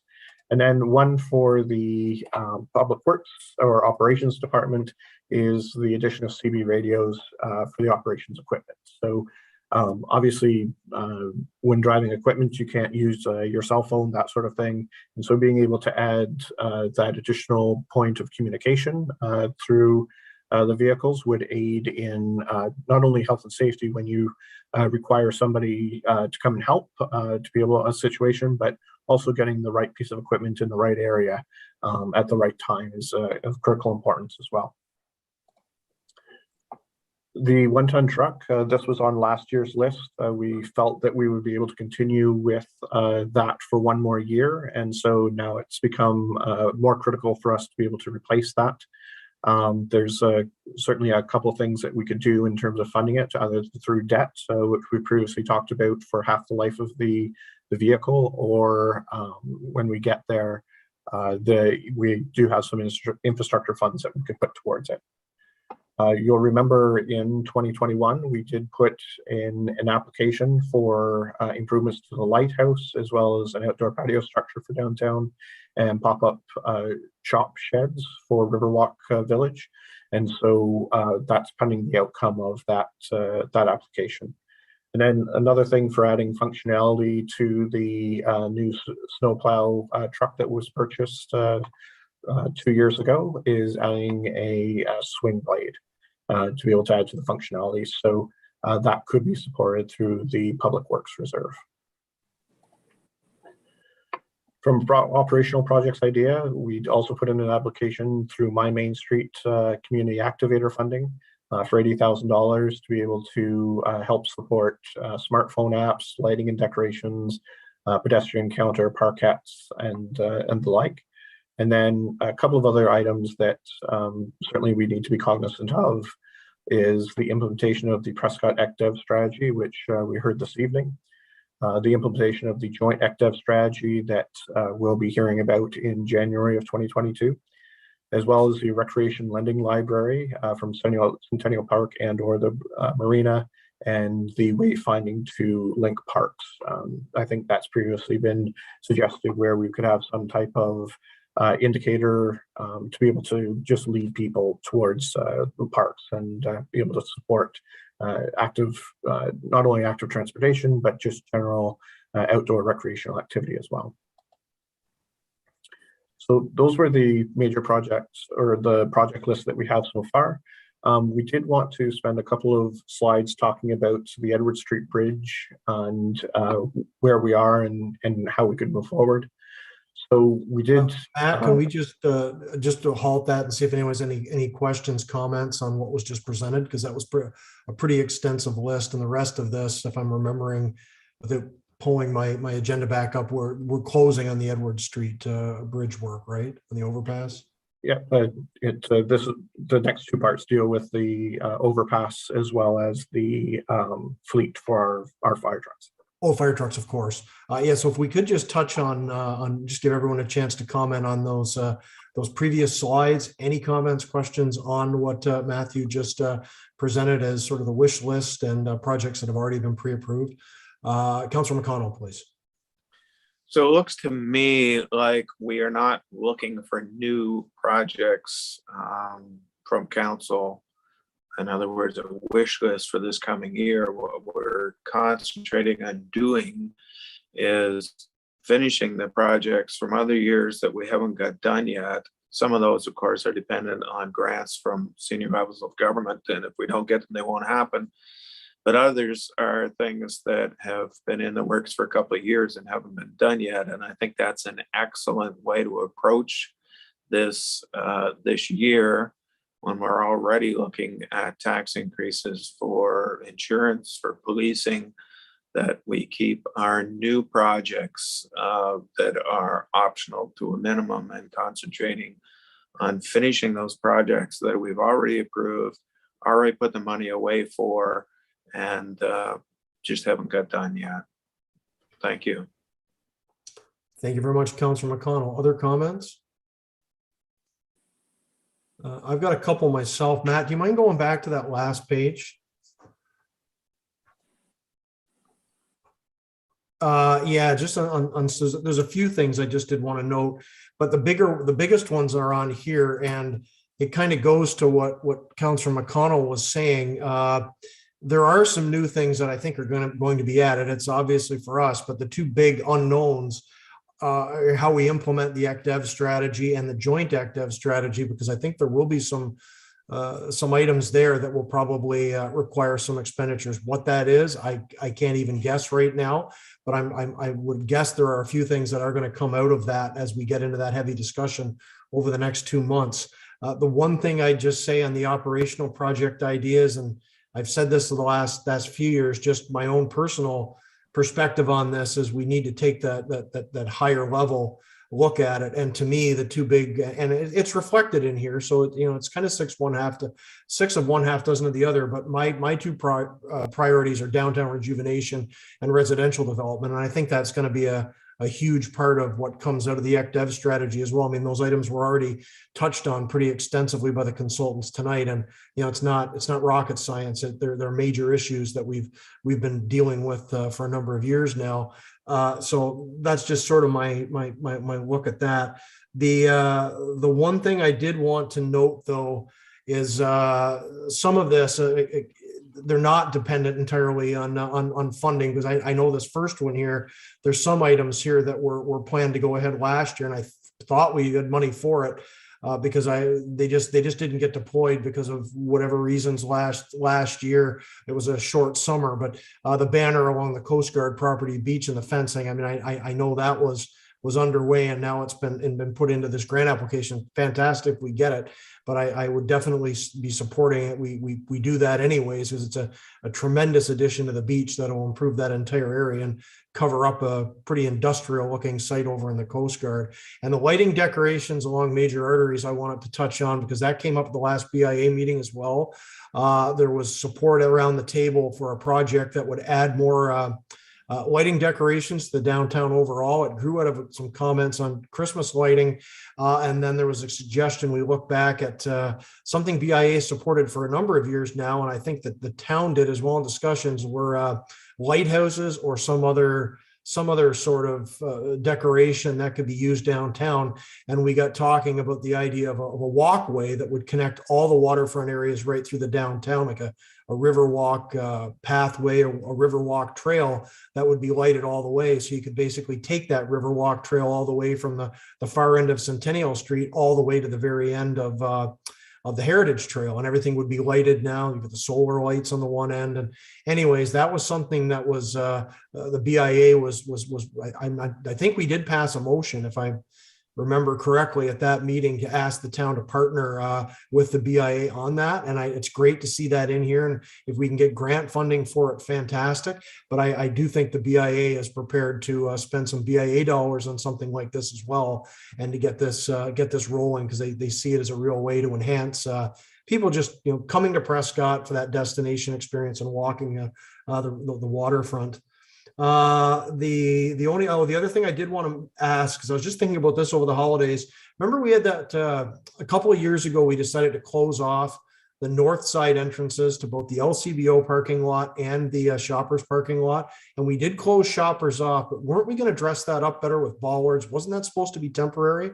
And not just, we were just going to drop the concrete in front, we were going to mark it off. And I don't think the LCBO has been done at all. And I mentioned that one because I was almost hit by a taxi car coming out of the wrong way there just the other day.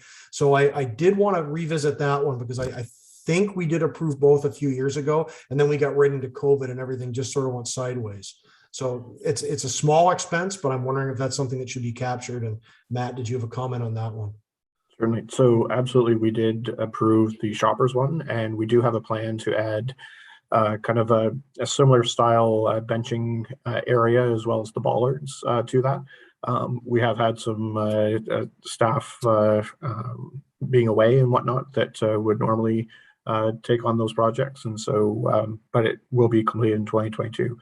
To the best of my knowledge, the one at the LCBO wasn't approved. But certainly we can go back and take a look at that to see what the discussion was. Yeah, if we could look at that, because that is still a very dangerous corner when people do come out, it's so blind there, and I think it should be looked at. Councillor McConnell, you had a comment. Do you remember that discussion? I do remember very well, because I brought it up after I was almost hit coming around that corner. And I think, as I recall the discussion, the one at the drugstore was no problem because we owned the parking lot, but the one at the liquor store, we don't own that parking lot. It's an approved exit, and I think Matthew was going to have to look into it further to see if we could even close it off. And I don't know where that went from there, but obviously we haven't heard, because we haven't closed it, and we haven't heard that we can't close it. But I agree with you completely. As far as coming into it goes, I don't think it's a real big problem. It's the coming out.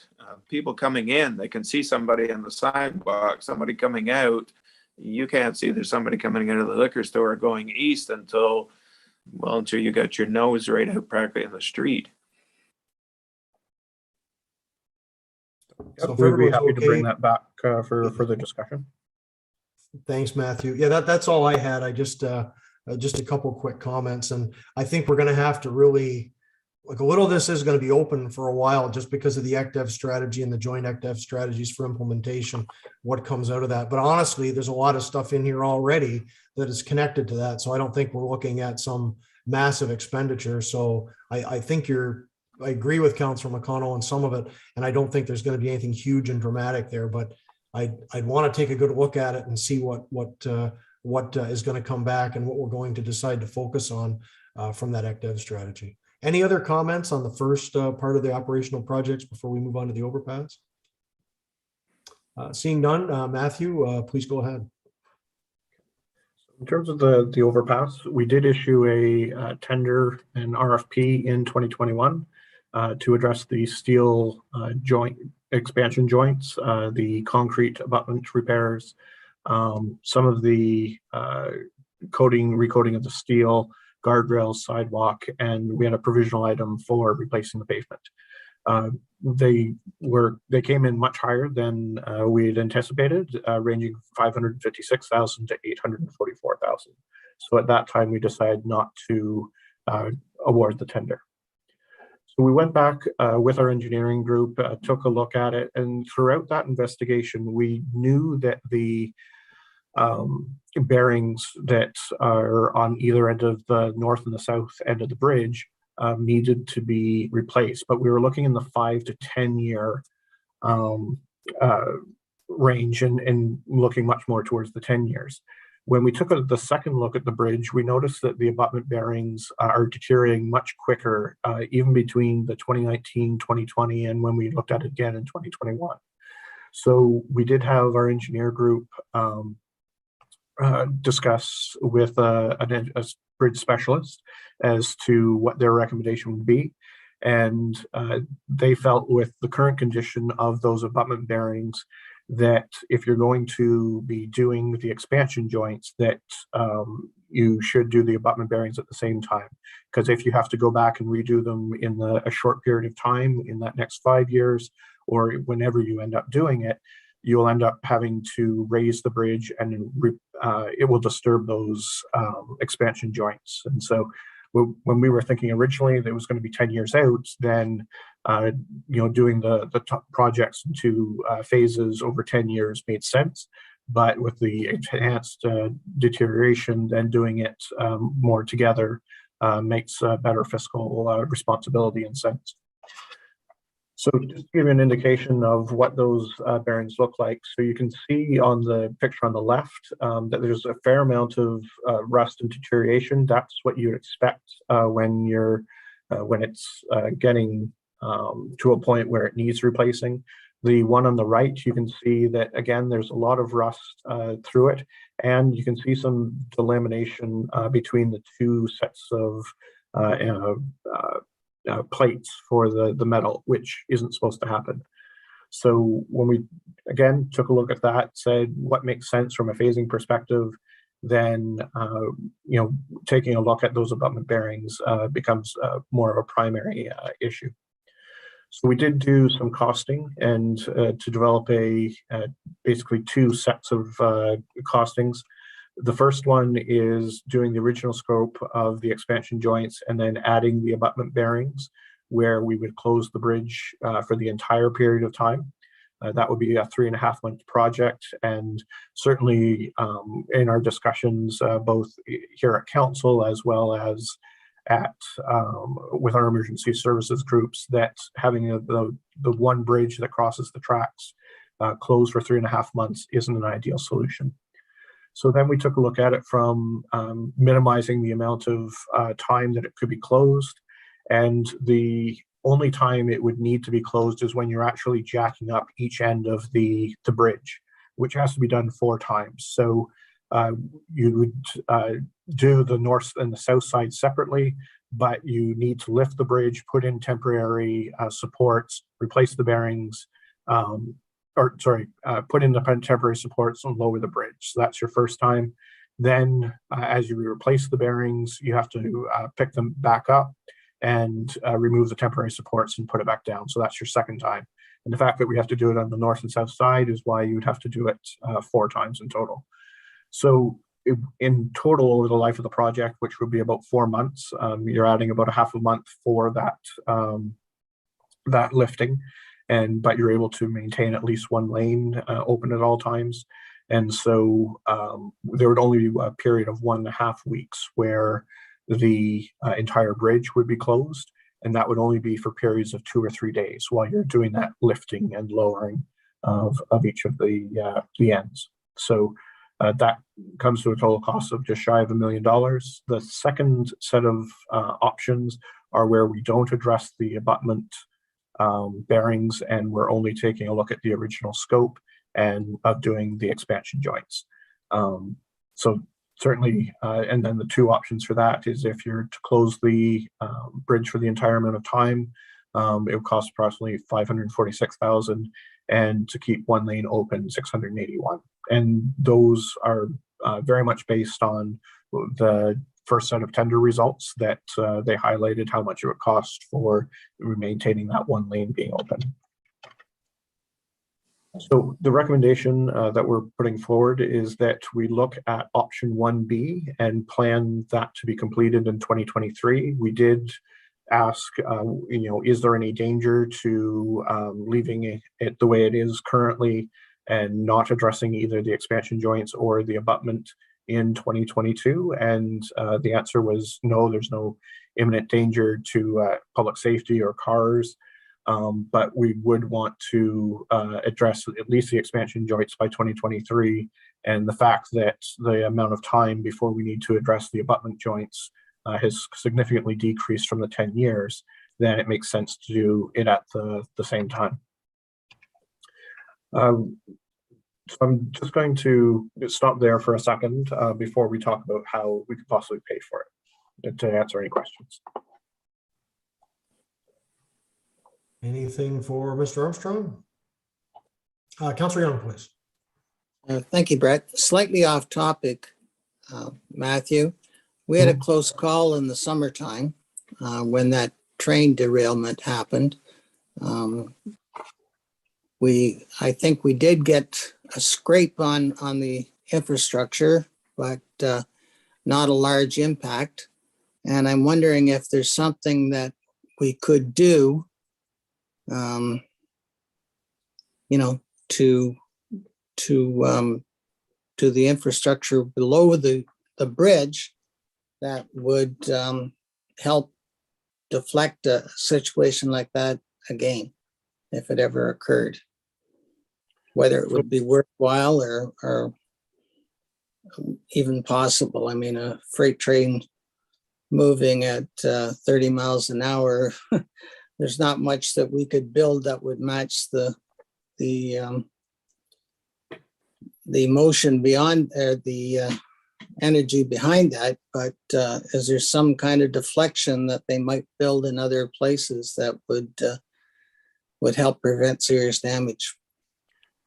Certainly, we can talk to our engineers about that. However, the wall and how it's constructed did deflect and work perfectly as it should have. So it only resulted in some superficial scrapes along the outer coating of that particular wall, and all of the piers sit on top of it. So that way, if it had been separate piers, it's quite possible that it could have dug in more and knocked out one of the piers. But because it's a solid wall and the piers sit on top of it, then when it scrapes along, it doesn't have the ability to deflect in and out along those piers. So it's certainly a question that we're more than happy to ask our engineers.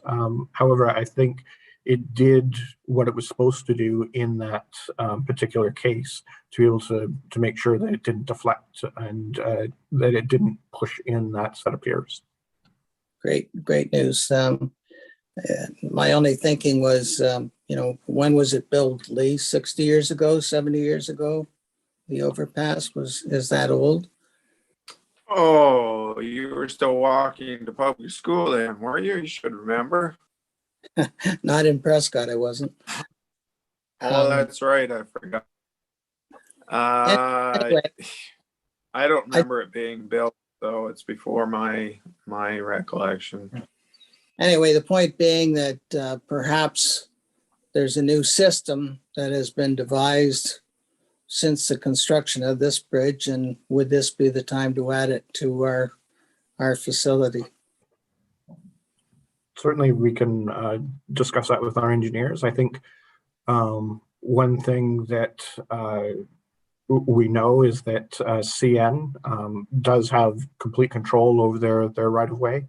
And so we could reach out to them as well. I'm not thinking, I wouldn't suggest that it would be part and parcel of this project, because the two areas of work are very separated from each other, but yeah, certainly we can have the discussion. Okay. Anyway, I like the idea of 1B personally. It would be, if it was a month to close it down completely and get the work done, that's one thing, but 3.5 months, that's a long time. So 1B, even, we're going to spend an extra 150 or 140,000, and but I think people would be happier with the second one, 1B. The continuing surprise with all this, and it's a side point too, so I won't bore everybody very long with this, but the fact that we're paid virtually nothing from CN with these crossings in town. And again, the overpass is an internal asset to it as well, to us here in town. But at the same time, it's over the CN rail. We're putting a lot of money in the maintenance and so forth there, and maintaining this and keeping it going. And we just don't see the revenue back that we should, given the amount of traffic that goes through the town and how that's handled in other provinces, which is dramatically different than how it's handled here in Ontario. So, CN was great during the derailment and everything else, and they were really good to work with through all of it. But at the same time, they get a pretty easy ride. And then if you look at what they charge us back in term for the maintenance of those railway crossings, it's actually nothing short of criminal, the deal they get away with here in the backs of the taxpayers in small towns. So off the soapbox now, but every time we talk about the rail lines, it just comes up, and it's just a little grating. So we want to shift gears a little bit and take the opportunity to talk about the 2022 Osif funding. And so the province announced in their fall economic update that they would be doubling the overall funding envelope for 2022 and for the next 5 years. So the current envelope in 2021 was 200 million, and it's being increased to 400 million. So the Prescott allocation will increase from 267,000 to 548,000 in 2022. Starting in 2023, the allocations will be based on a look forward of current replacement values, and they're still working on exactly how to collect that information, and will be part of our financial information returns. And then going forward in 2024 and onwards, they'll be working on an overall formula and methodology to be able to not only obtain the information from asset management plans, but also determine what it will cost to maintain a reasonable level of state of repair for the assets in each community. So basically, long story short, excuse me, on that one, is that our allocation increased by 280,000 for 2022. So over the, excuse me, over the last several years, Osif has been used to address our repaving needs in Prescott. And again, we are recommending that we continue with that. The next streets that we would address in 2022 is Duke Street from Park to the end of Duke Street, Park Street East from Boundary to Duke Street, Henry Street West from St. Lawrence to West Street, and Victoria Street. So if you remember, in 2019, we completed a asphalt assessment, and we worked through a number of those streets in 2021. This is the next grouping of streets that we could do in 2022. Later in 2022, we'll complete another assessment of town streets to be able to set up where we'll invest dollars in 2023 and afterwards. So to do those 4 streets, it's estimated that the cost would be approximately $295,000. So if we were to undertake the bridge work under the 1B assumption in 2023, then we could pay for it by using the $275,000 that we put aside in 2021, allocating the increase in the Osif funding for 2022 and 2023, as well as allocating $108,000 in both 2022 and 2023 from our infrastructure reserve allocation. So that comes to a total of $1 million. We would issue the bridge tender late in 2022 or early in 2023, and therefore having it completed in 2023. So again, I'll just stop there to kind of talk about, first of all, that our Osif funding has increased, and certainly it's very appreciated from the province to realize that municipalities face an infrastructure gap, and being able to support what we're trying to do internally by allocating more money towards infrastructure replacement. And at the same time, it shows you how quickly you're able to build $1 million to be able to address this type of project without incurring any additional debt, and being able to move it forward. So just wanted to stop there and see if there's any comments or questions. Thanks, Matthew. Anything for him on the bridge work? Lee, please. So essentially, Matthew, what you're saying is we fixed the bridge in 2023, and we're not going to have to take out a loan to do it.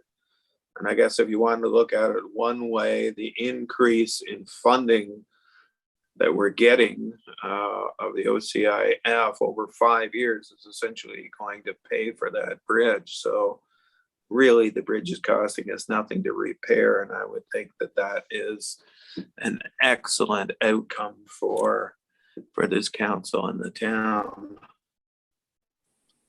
I'm fully in favor of the 1B, as Ray mentioned. I think that's the way to go. Any other comments? Councilor Shankar.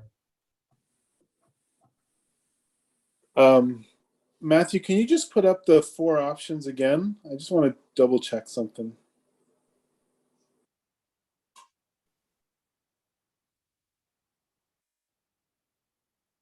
So 1B will have 1 lane open all the time. I think that's, I mean, as much as I don't like the price tag at all, I think we need to keep 1 lane open if for only the fact that our next presentation that's coming up, the fire trucks got to get through. You know, I don't want to see the fire trucks going all the way around town to get to somewhere when if it's a structure fire or there's lives at stake. So and get stopped by a train going through town.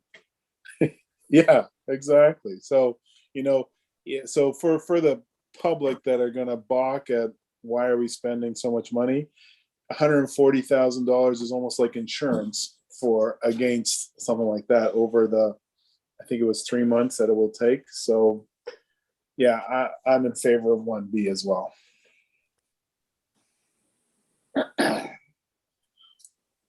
Thanks, Corey. I'll go to Mike first and then back to Lee for another comment.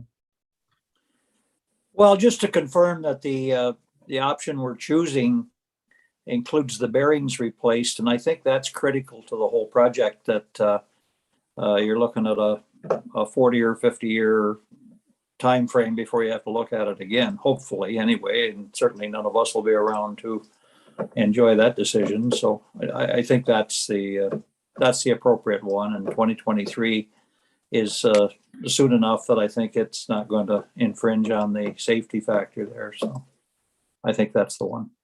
Thanks. Thank you, Councilor Ostrander. Councilor McConnell, another comment, please. Thank you, Mayor Todd. One thing that we haven't considered or looked at is pedestrian traffic. If the bridge is closed for days at a time or a week over the course of, is this just pedestrian traffic? I'm sorry, is this just for vehicle traffic?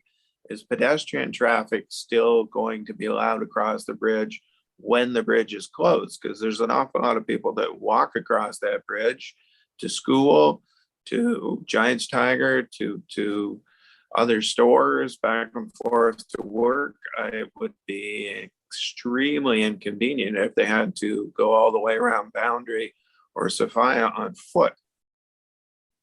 So for the 2 or 3 days at a time, or in the 1.5 weeks over the life of the project, the entire bridge would have to be closed, because the entire one side of it will be lifted, be able to either put in the temporary or remove the temporary supports. So it wouldn't be safe to be able to have people continuing to walk over the bridge. That being said, I think there's several things that we can do, and whether that's just some type of service to be able to provide them to be able to cut around and support that. It might be a good time to also do something like an electric golf cart type of service where we'd be able to take them and bring them around. So I think there's several options there that we might have, but it's a good point, that something that we really need to think about and make sure that we have a plan in place for.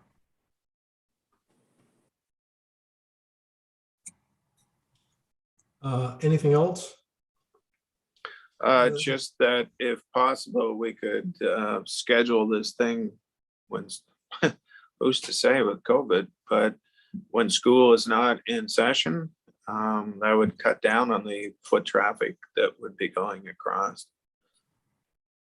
Certainly, I think we can try to do it so that we would disrupt schools as least as possible, and so something that we can look forward to from a scheduling standpoint.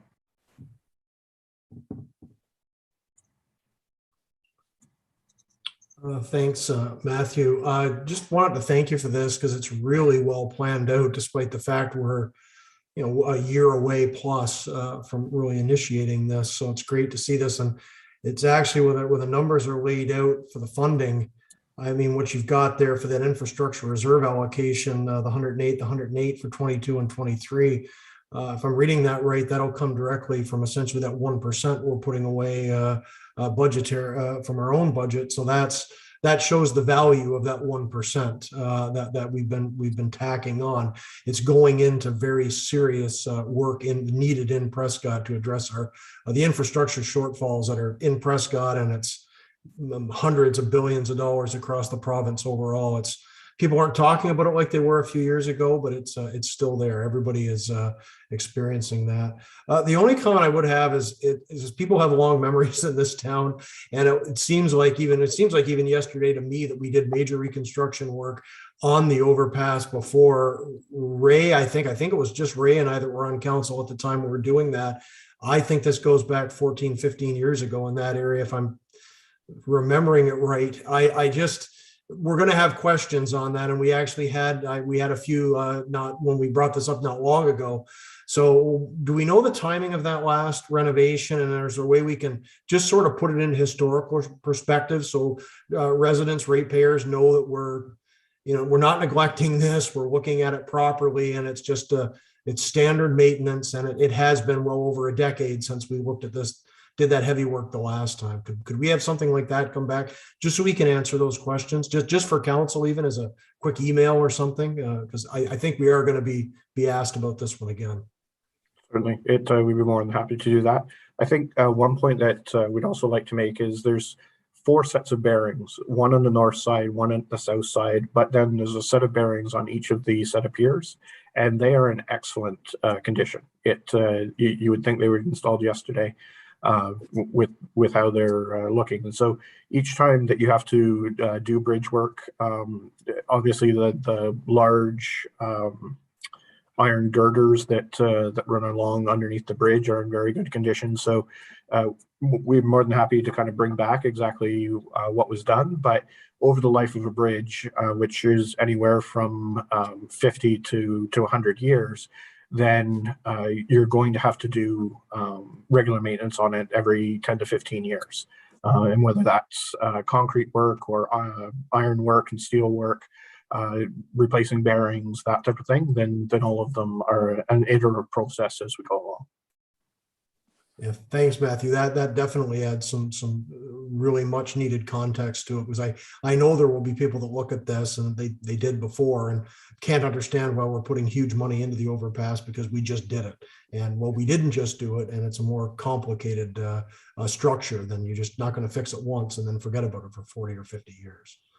So I think that's helpful. But if you have anything else on that, and just even dates and just some real rough numbers, I think that would just help us be able to answer those questions in the public. So thanks so much for that. Any other questions, or we'll leave off on the bridge work? I think we're good. Thanks, Matt, and please continue. So the next portion of our presentation, we wanted to talk about fleet planning for the fire department. So just to remind everyone, our current fleet includes 4 major vehicles. The first one being the rescue vehicle, which is a 1998. And it's rolled out, includes a lot of the equipment that would be required, and helps support the fire department members when they're attending to a fire or a fire call. The next one is the aerial truck, and it was purchased in 2008, and you can see a picture of it there. There was the Rosenbauer Commander pumper was purchased in 2012, as well as there was a 4x4 utility truck that was purchased in 2012 as well. So from a planning guidelines, fire apparatuses must be relied upon to transport not only the firefighters, but also the equipment to incidents when they're called. So they have to have 100% operational reliability. to support the mission of the fire department. So anytime the fire truck breaks down in an emergency, it compromises not only the lives and health and safety of the responders, but those to the incident you're actually responding to. So the National Fire Prevention Association, NFPA, has kind of standards that they've developed, and they're globally recognized, that a apparatus, a frontline apparatus, should be no more than 20 years old. So you can see already most of our fleet works well within the 20 years. The one that doesn't is the rescue. So when we take a look at that, according to NFPA standards, the rescue should have been replaced in 2018.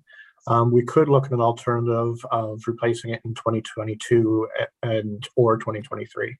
The aerial truck, it was due for replacement in 2028. However, because it doesn't respond to all incidents, because it's a specialized piece of equipment, it could be replaced in 2033. It will be fully paid off in 2023 and be able to move that forward. The commander pumper was replaced in 2012 and will be fully paid off in 2023. And the utility truck is also fully paid. So the current debt payments for the aerial truck and the Rosenbauer commander pumper is approximately $65,600, and they will end in 2023.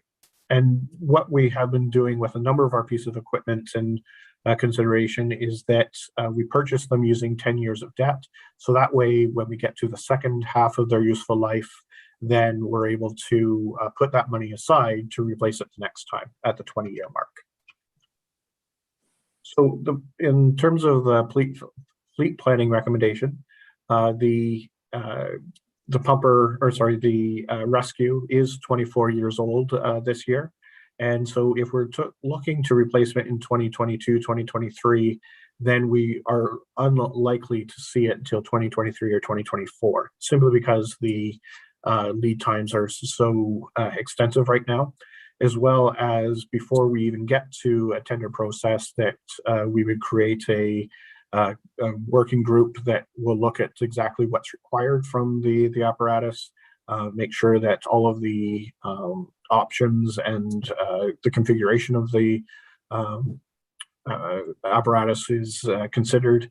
And the one thing that we're also looking at is adding a pumper to that rescue so that it can be used for, again, being able to address a wide range of possible outcomes when it's being asked to respond to an incident.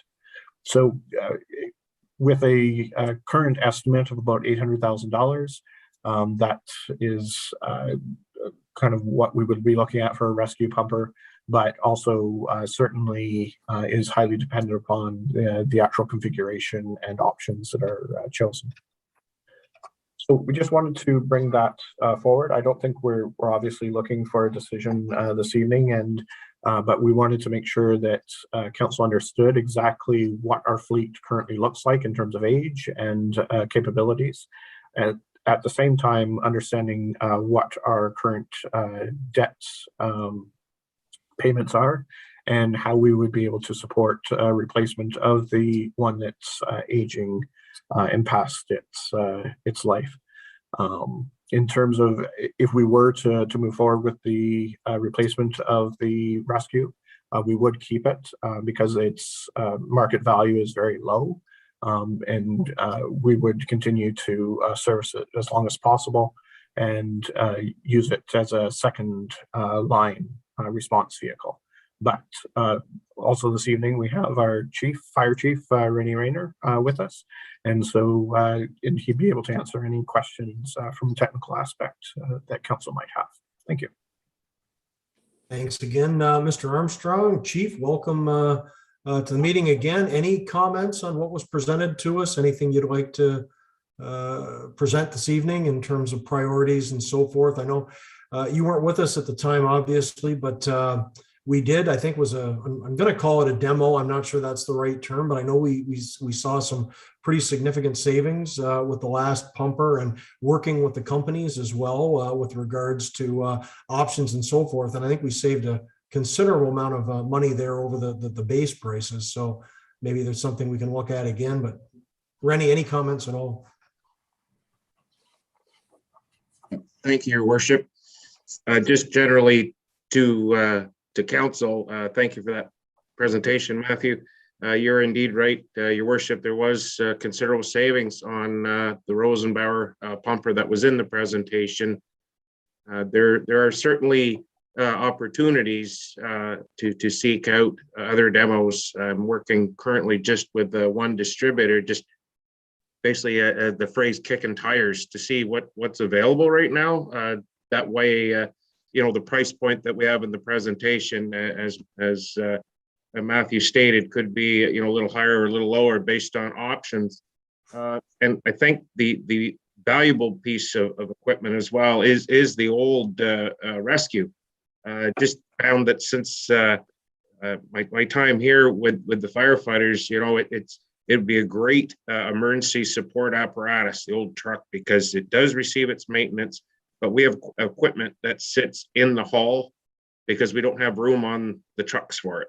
And that way we would basically, it'd be what we kind of call a rolling toolbox. So it wouldn't respond first out of the door, but it would support a scene. So if there was a certain type of incident that we required additional resources and equipment, we could roll that vehicle. Because of those NFPA standards that Matthew was alluding to, it basically says should not be rolling out the door as a first response vehicle after that period of time. But it doesn't say that it can't still be used as a functional apparatus. And again, in speaking to the report, Matthew had discussed about having a pump on the new rescue.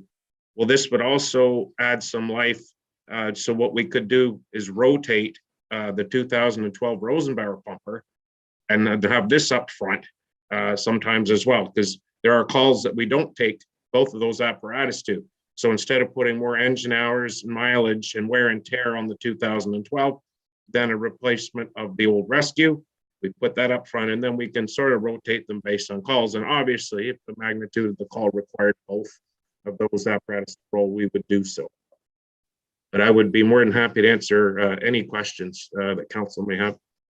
I guess the point I was trying to make with that is, it's kind of heartening as well to hear you're kicking the tires and see what's available now, because if we are looking to order this, you know, say later this year for delivery in 2023 or early 2024, I'd love to hear if there's a potential option even sooner than that, if that involves us saving a considerable amount of money. And I know that, so I believe that's sort of how that worked out with a couple of the last purchases there. It may even go back when we bought the aerial way back when, although that's a while back now as well, although I do remember that process too. So if there was something that came up and there was a way we had to maybe expedite the purchase, I would be interested in hearing that, because if there were savings attached to it, if we're going to order the vehicle anyways. Just speaking for myself there, if you know, if something does arise. Through your worship to council, I would be more than pleased to just, as I said, do some investigation and see what is out there. I am currently working with a manufacturer that I've dealt with in the past that is just provided me with some schematics, and I'm just doing some research to see if they are actually in production. And as you said, the actual demo, based on sometimes current manufacturers' technology or terminology, they use the word demo, but it hasn't been, you know, miled out and driven across the country. It's come through the production process. And yes, I can certainly do that. I'd be more than pleased to do that. Yeah, I think that's sort of what happened with the pumper. Ray is probably going to comment on that too, but I think it was the demo they were driving around, and I think we ended up purchasing that vehicle, if I remember it right. So I'll go to Councillor Young first, please. Thank you, Brett. I'm just thinking this will be the first time that we have purchased a new vehicle. that we've had the option of keeping the old vehicle because we have a spot to store it. We've given away excellent vehicles in the past. I'm glad we're thinking about keeping the 1998 because I think that's the vehicle that should be taken to the 401 and used as a blocker to, turn sideways on the 401 to protect firefighters and OPP officers from a transport coming through and taking out people at the scene of the accident. That's why we do not take the aerial truck out to the 401 because we're putting a $1 million plus vehicle that protects our town at risk. So keeping an older truck that is still in good shape for that purpose alone makes sense to me.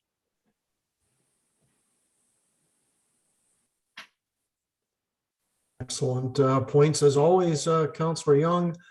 Any other comments from members of council tonight or questions? Okay, so I think we're good. Matt, you've taken down the presentation, so we're finished the project ideas review for this evening.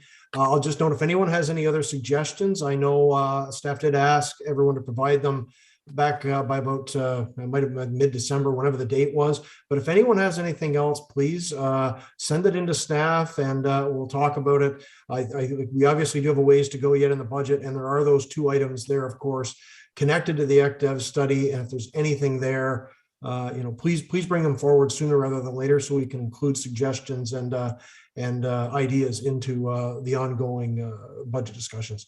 So with that, Matthew, anything else this evening? Any comment on the schedule, where we're going next? What's up next? So next we have transportation and Parks and Rec, as well as we will likely, based on the feedback this evening, come back to make some recommendations around the bridge as well as the fire truck replacement at our next meeting. And then I think we don't revisit projects again until February. So that's kind of what our next few meetings look like, but more than happy to take any feedback in between the meetings and be able to support those.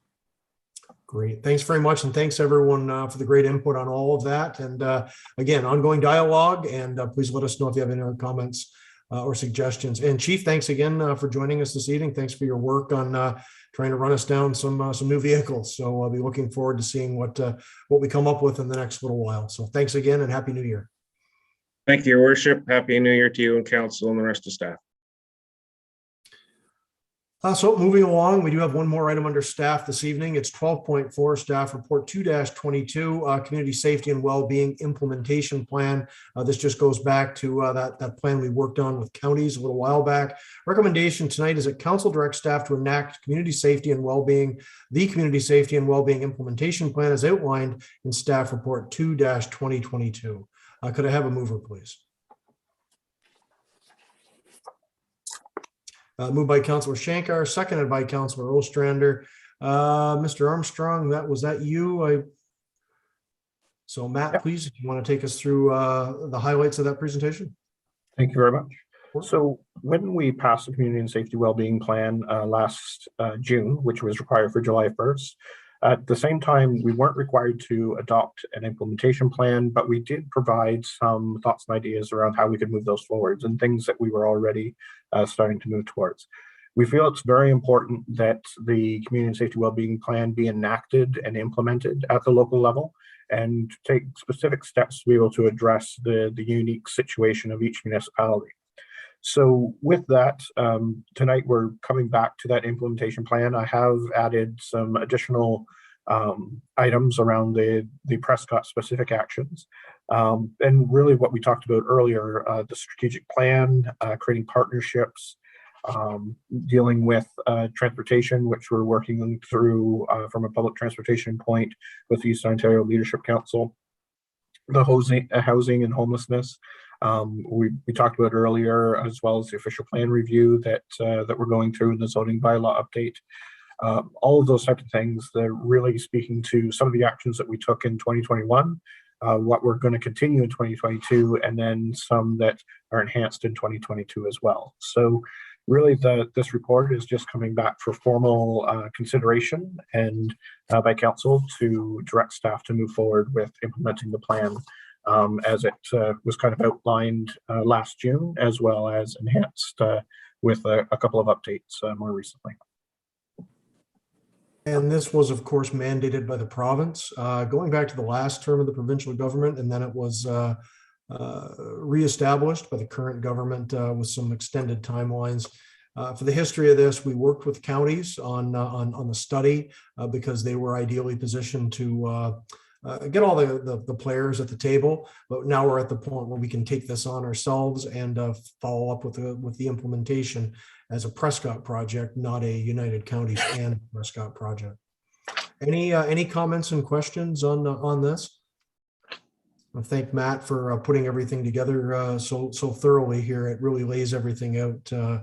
It's actually a lot to take on these community safety plans, and you see it here with all the areas it delves into. Councilor McConnell, please. Thank you, Mayor Todd. I noticed on the very last page, it says financial implications, none. And given the actions that it suggests as you read through this, I'm wondering how that can be. Can Matthew explain that to us, please? So the vast majority of the recommendations is working with partners. For instance, when I take a look at the youth concept, it's Youth Engagement Committee, which we've talked about in the strategic plan, working with our partners at the YMCA, Connect Youth, the school boards, as well as St. Lawrence Academy, and really being able to bring those individuals together, make sure that people have a voice, and be able to determine what their needs are, so that way we can bring them forward to council in terms of the actual action that might be required. And so while implementation of the plan we don't intend is going to cost anything, it might be that specific initiatives, once we hear that feedback or that correcting or mitigating action, might actually cost something. But those would come to council as part of either the budget presentation or an individual presentation seeking additional resources. And so that's why when I put in there that to implement the plan itself, to get those people talking, to get people at the table, to elicit that feedback, I don't foresee that there will be anything that we need to add to the budget at this point. It might be those specific actions that we would come back to council that would have financial implications. Any follow-up, Wayne? No, that makes perfect sense. So well explained. Thank you, Matthew. I just add that this also gives us full control over the cost of the implementation, something that we would not have if we were completely connected with the counties on this. Quite frankly, the counties are taking this in a direction that's they haven't committed a cost number to it yet that I know of, but they're pretty far-reaching with what they're attempting to do with this, and I think it's something that is going to be something that's going to be questioned by the mayors at counties council, but that's in many ways none of our concern at this point. But I think going it on our own here and working with our partners and controlling those costs and how we implement makes a whole lot of sense. Any other comments? Thanks very much, everyone, for the discussion. I'll call the question. All in favor? So Matt, you'll prepare a letter off to counties then advising them of what we're doing here with the implementation? Absolutely. Thank you very much.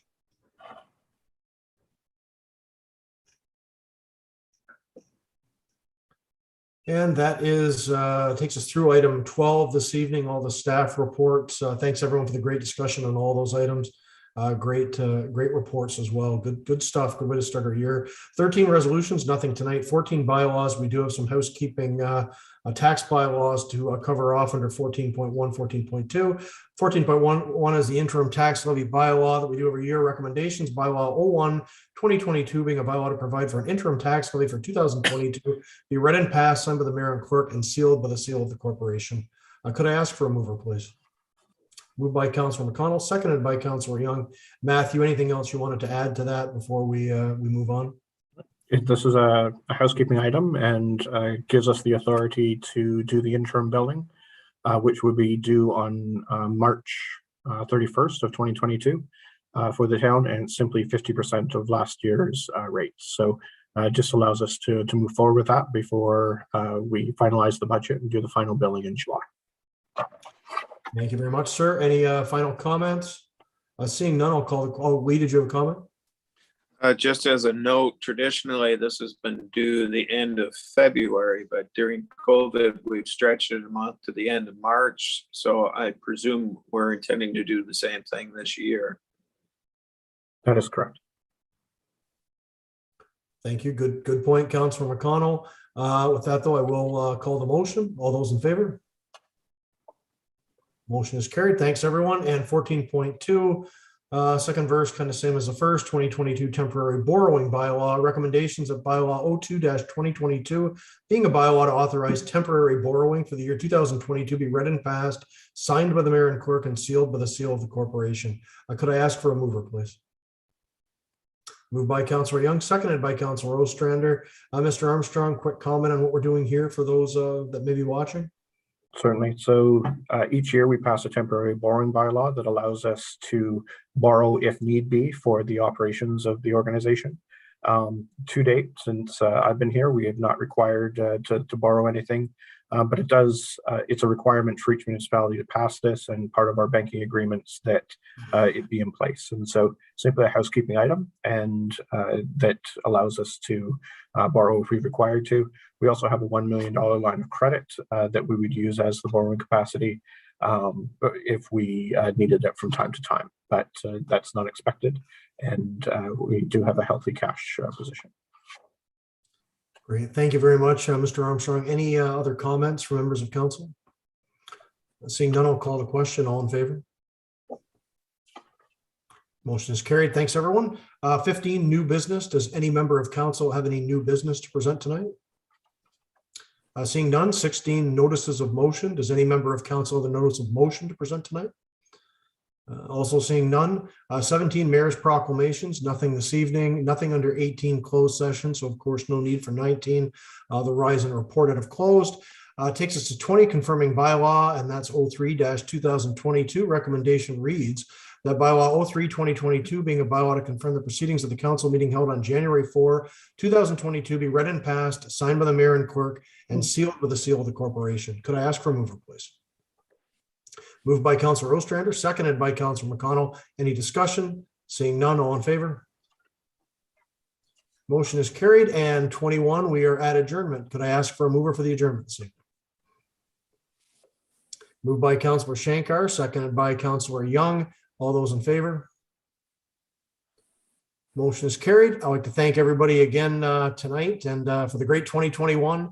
And again, all the best for 2022 to everyone here on the call tonight. And of course, everyone watching and everybody in and around the town of Prescott. We live in a fantastic town, folks. Lots to be thankful for. And we're going to have a great 2022. Take care, everyone. Stay safe, stay well. See you in 2 weeks. Take care. Good night.